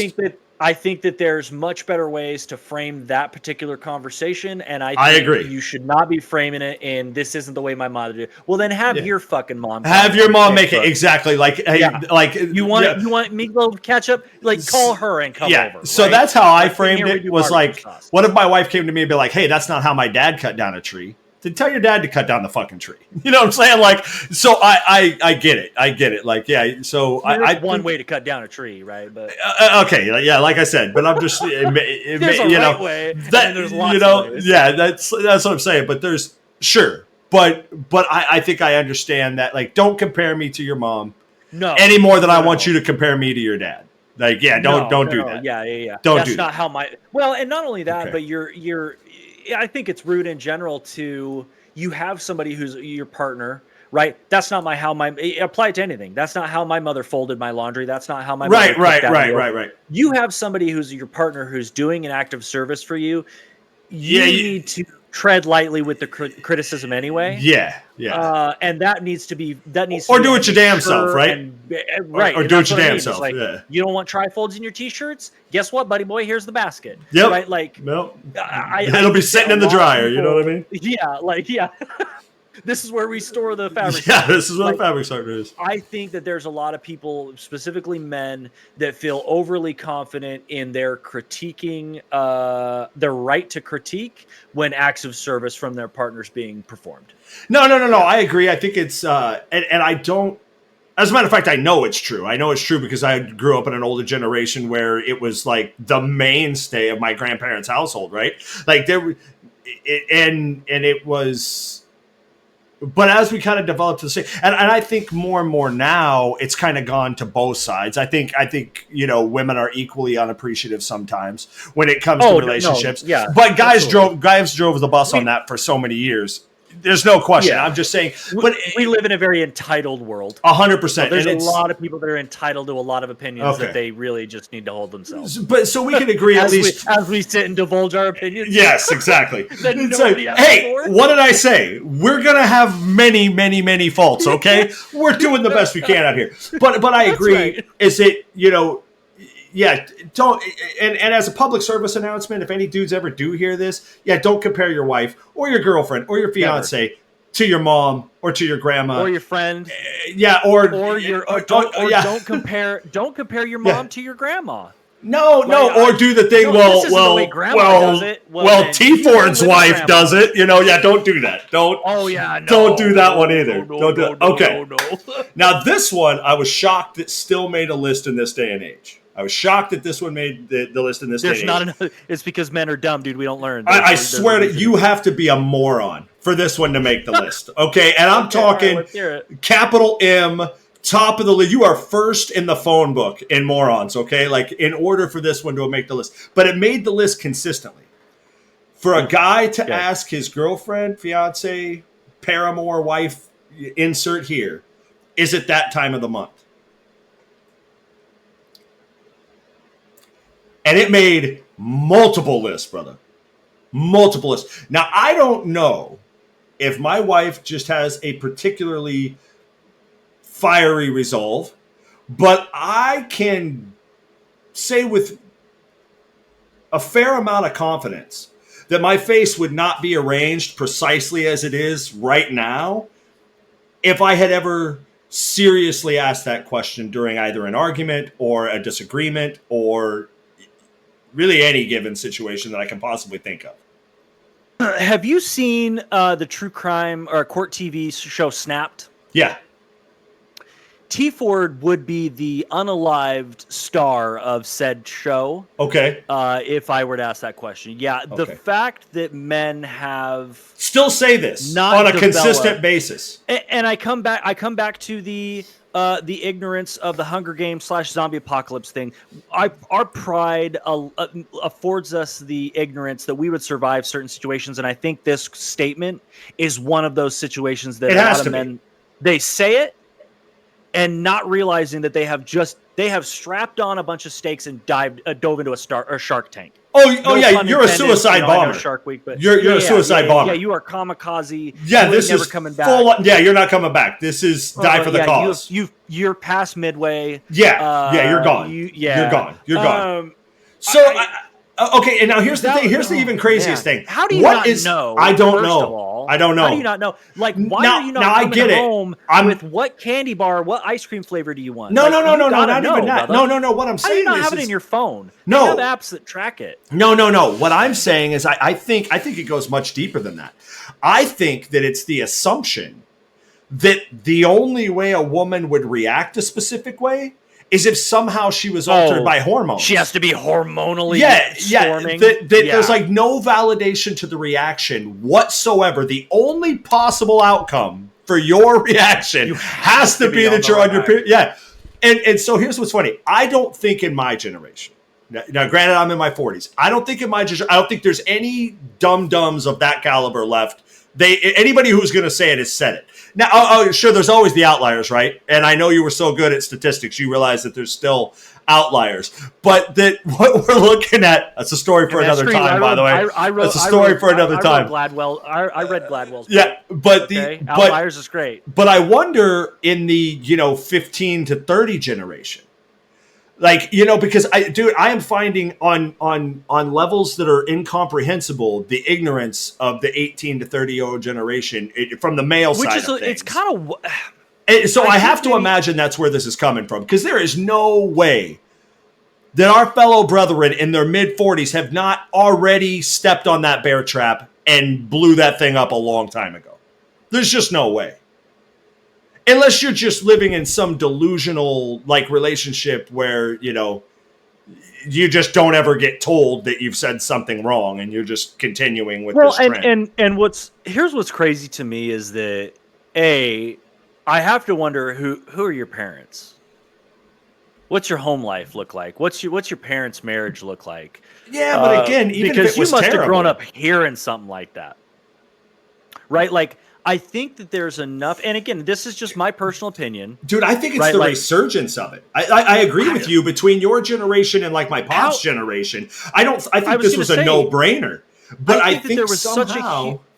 there was such a huge open dialogue with what women's periods were and how they worked, and you know what I mean? Like what it truly meant, and the old stigmas of, oh, you know, she's Aunt Flo's in town, your mother's on the warpath, right? Like that old boomer, like every 28 days, you know, we can't have a woman president every 28 days, we go to war. Like that those kind of jokes, those kind of comments, I think died out in even your generation, my generation. Yeah, no, and I feel like why had that not? Why is it a resurgence? Effect? Why is there a resurgence of that kind of? I guess ignorance, right? Right. Like, did it die out to the point where like nobody said it for so long? Nobody talked about it. Nobody talked for talk about it. It just wasn't something you had to bring up. That now this younger generation is like, you know, what do you want? And they're so. What do you want? Your period? It's just so ignorant, bro. It's so ignorant that you just. But you have to. It's such a dumb thing. It's such a, and it just sounds juvenile. So I wonder how much do you of not this. Get a tampon just shoved up your nose?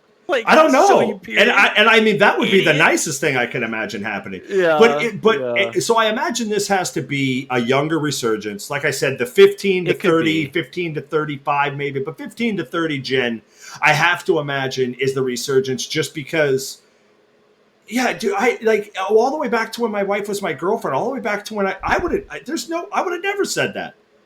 I'd have never said it. If my mom would have found out, she'd have killed me. My grandma would have hung me from the tree. I don't know what's happening, but it just would have never happened. Never. I guess just smack the living shit out of it. Itself, out of just the statement, the sheer gall of the seems statement. A little degrading, just a little bit, right? It's a little degrading. No, 100% a little degrading. Yeah, I think that one's there's a heavy level of ignorance I think that comes along with that statement. I think that leads us to the next thing, actually. Oh, okay, good. I think comedically. Yeah. Right. I think in a given relationship, because you know the relationship between my wife and I. Like, I think comedically, I could say. In jest, yes. In jest. If she wasn't. Yeah. If she wasn't, and we knew she wasn't. If she was, T Ford screwed up. No. Like crap. I made that joke a day too late. I'm in trouble. If you want to say it, like middle of the month, I know it's coming 2 weeks from now, dude, and I'm like. And she's stubs her toe and she says a cuss word. I'm like, oh, what are you on your period? Like, no. And if you say that, I think situational. Tell me that the first step you're making mid sentence is not backwards. Even if you're saying it as a joke. What are you talking about? I'm not in swinging or throwing distance. I know what her throw radius is. You're behind the screen door with the glass closed. I'm behind the kitchen. I'm on the phone at work, and she 100%. With hours to cool down. Miles away. Yeah. I'm not even stretching the bounds. Drive. I don't even think my wife would think that. I don't even think that would come across as a joke. It would be rare. It would be rare. I think I think I got maybe like one every 5 years of that comment on a joke. Yeah. So but the fact that has made a resurgence is really kind of upsetting. Men need to do better. Yeah, you got to do better. Got to do better. Don't say that. Don't bring up the period, the time of the month, and certainly don't blame any reaction that they might have bring it up. to it. Well, you can bring it up, but as a genuine question. And it shouldn't be brought up, is it that time of the month? It should be brought up, hey, can I do anything? Because you notice something is really wrong with your partner. Sure. And they're acting out of character. Yeah. And I have an open dialogue of, hey, like, can I do anything for you? Right. More often than not, I'm out of tampons and I need some ice cream. You know what I mean? Like, we just went right there to the ice cream and tampons? Okay. Dude. But that just went right there. See, we're still guys. I don't know, still a guy. But I think that it's more lending to the credit that what it's saying is that if a woman is to quote unquote overreact to something, that it's the assumption of men immediately that you must be on your period, and that's the assumption. Chemically, that is the only reason why. She's only possible reason. Yeah, Why are you like you're the docile? Because I think you're the gentler. You know, I mean, basically, you're telling them like you're overreacting. You don't have a right to feel the way you just felt. The only reason you feel that way is because Yeah, who and knows? she's just pissed off with the day. Maybe, Yeah. dude, I've raged out because I stubbed my toe. You've watched me rage out for stubbing my toe. Oh, and yeah. it wasn't Hey, anybody's fault, but I was there- angry for I was 2 hours. There's I a yelled at people whole for no reason. different. There's a whole different topic to go down on this, where they're talking about dudes having the hormonal shifts in the month and all. I was going to say mansplaining. Yeah, I'm not going to go there now, Listen but up. we'll hit that one day. We'll hit that one day. Okay, so I am guilty of this at a younger age. Okay. I am guilty of this one, probably because of my upbringing, the way that we were taught to fight. So when it comes to things, this is when you are not supposed to say, I know this now, and I would never say this now at my age, but in my relationship at a point, I have said this. You are not supposed to say, that's the dumbest thing I've ever heard. That's the dumbest thing I've ever heard. Yeah. Yeah. That's a long. That's a. Yeah, I've heard some doozies. Yeah, that's the dumbest thing I've ever heard. It basically. So the framework of the segment, unfortunately, T Ford has been stupid enough. Yeah. To say that. I have said that. I am guilty of wife. that one. I am guilty of that one. On several occasions, either that's the dumbest thing I've ever heard, or that is the stupidest thing I've ever heard. And because of the way I don't know this is the context. This is the context for it. Is that because of the way that we are structured in our relationship specifically as being right, our wives do not think that we're stupid or that we're dumb by any means. Day to day, but yeah. Okay, not that we've never done dumb things, but I think holistically we are not looked upon as being complete idiots. Sure. So when the protector of this situation, looks down, it's a very that's the dumbest thing I've ever heard. Like your 2-year-old was just babbling through a book, but what I said is the dumbest thing you've ever heard, right? So when you take it at face value, and again, I didn't do that when I was young, because the way I was fighting was just like, oh, that's stupid. Wait, that's the stupidest thing I ever heard, right? It's kind of like an aside that you just say it. But if you take it on face value that, women, and what I'm being told is they can have their feelings hurt about things like that because it's a targeted statement. Like, basically, you are an idiot. What you just said is benchmark for idiot. You are now the benchmark for being so stupid that you've said the dumbest thing I ever heard, And I didn't realize that at a younger age, so I was 100% guilty of it. But we're spreading a public service announcement. If you don't want to, have the revival of being told that you've said that through your relationship many a times, are we agreeing this one is off the table? Yeah, gentlemen. Yeah, please retire that again. Yeah. Or if that's never been retired, please retire that from your repertoires. Yeah, and especially when we were young, certainly. And I don't think we want a battle of wits for the dumbest things that have ever been said in relationships. Because I know that my wife has never been as drunk as I've been, so my list has to be much longer. Much longer. You bring up alcohol. I think sober. I think we've got some doozies sober. There's a bear involved in there somewhere. There's some thin air. How the moon? 28 days? What is it? No, dude, it was random. It was like 11 days or 12 days. It was 2.5 weeks. 2.5 weeks. Anyway, so, sorry. Yeah.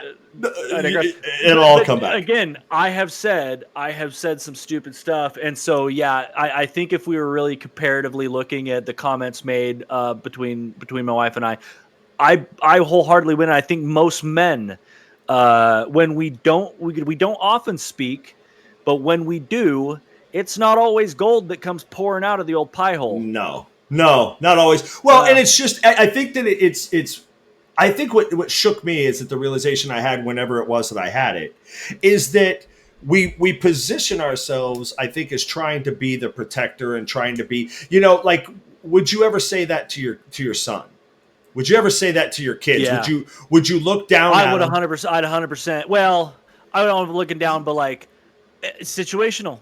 Yeah. See, and I wouldn't now because I realize. Steal a car. No, that's the dumbest thing you've ever done. Is different from that's he made an argument.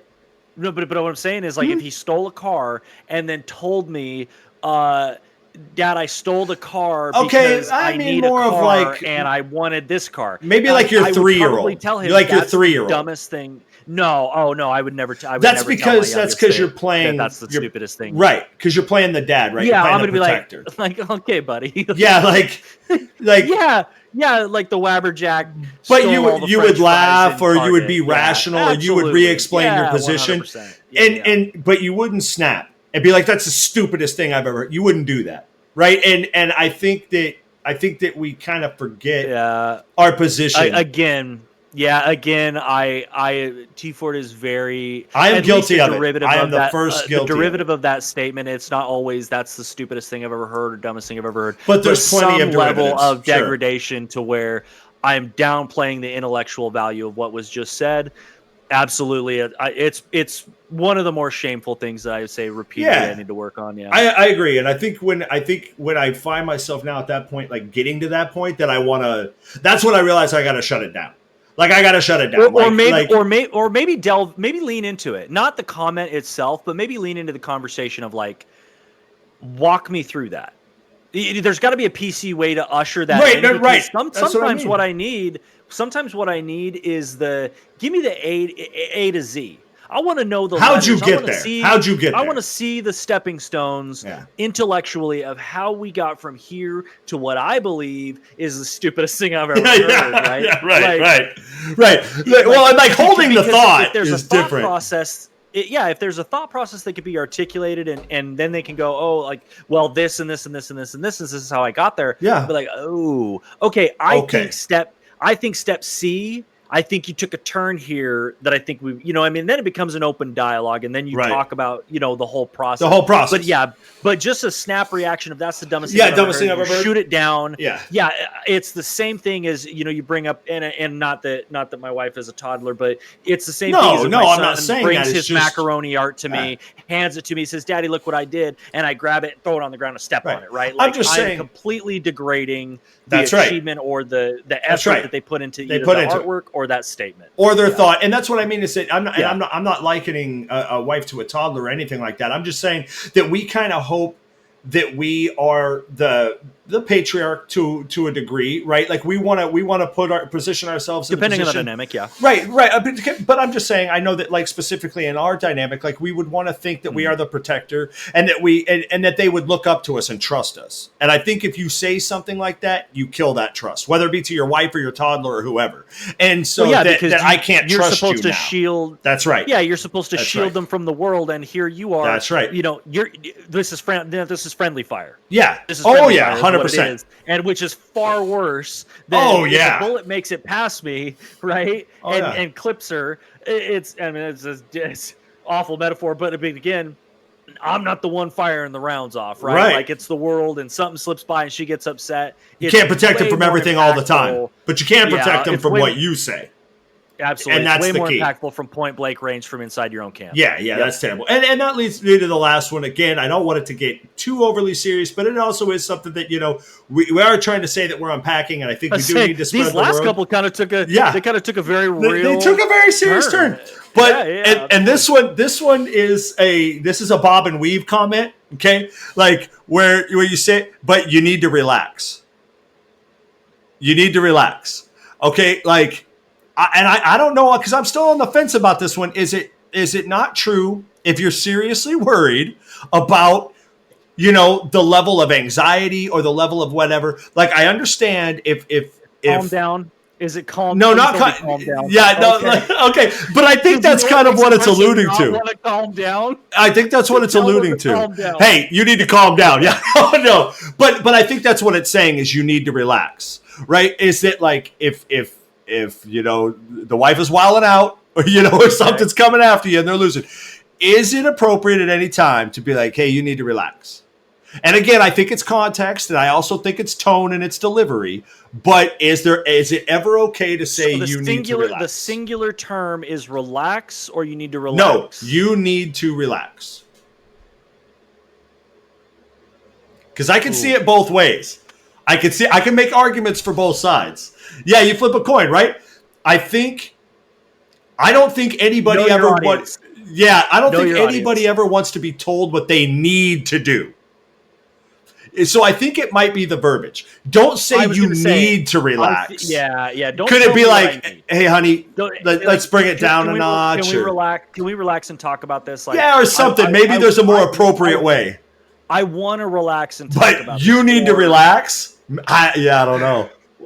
No. What if she's wilding out on somebody else and you're interjecting because you see that scenario is about to get really nasty? Why am I getting in the middle? Well, for lots of reasons. It could be no. Here's a real simple answer. I'll make that situation real clear. If she's wilding out because the neighbor Susan pissed her off, we hate Susan. Susan's the worst. Oh yeah, no, I know that. Like I hope that 9 generations of Susan's family end up poverty stricken. No question. No question. But we also no relax. I'm gonna fire that. But I've been in this situation before where here's the thing, where Susan is not so much of a talker, and you realize that your wife might be a talker, and she's gonna talk until Susan don't want to talk no more. Now I can't jump in and just beat the tar out of Susan because I just can't. But I'm not gonna watch my wife go down either. So if I step in and I'm like, babe, you got to relax. Like this is about to get to a place where something bad's going to happen to somebody. Like Susan's about to clap back. Like Susan's about to pull out the Louisville and go nuts on both of us. I don't know why Susan. It should have been Karen. Okay, or Karen. I don't know why. Well, I don't know why Susan. Karen's outplayed. I think it's Susan. Susan today. Okay, it's Susan. Susan is the enemy. So I think it's context, but I mean, because look, my wife is pretty even keeled, and especially in public. Okay, in public she's very even keeled, like she knows how to hold herself and everything. But there's plenty of dudes out there that got women that are not so even keeled, and when they get in that heightened situation and they start going, what I'm saying is it never okay to say you need to relax? Like never? There's not an instance? No, it's situational. Because this is what I'm on the fence about. Here's thing number one. Here's things number one is. Who's Susan's man? Yeah, I don't know. Who's Susan's dude? Whoever it is. That's important. That's important because again, I'm a big guy, right? Like I could probably do a couple more push-ups, but I'm tall, right? So your average guy is going to be looking up at me, and I'm perfectly comfortable with my 5'2" wife mouthing off to somebody because even if Susan goes and gets her dude, homeboy probably is going to think twice. Yeah, I'm not worried about that situation either. But I'm talking more about Susan popping off on your wife. Well, Susan's going to go after your wife. Yeah, well, and again, I think that maybe that's the situation, right? Because more often than not, I'm looking at the situation like if we're in the middle of a shopping mall, I'm not really interested in talking with mall security, so I'm probably going to tell her, "Hey, you need to relax." Oh, okay, see that I'm not going to say it. I'm not going to say it in a tone that's degrading, and I'm not going to say it so that Susan can hear it because then know what Susan's going to do. Yeah, that's right. You better relax, right? Yeah, no, control your woman or whatever. Yeah. Because once Susan says that, no, I'm just gonna the leash comes off. Get her. Nope. I tried getting in the middle. I tried to fit. Nope. I'm sorry, Susan. I was protecting you.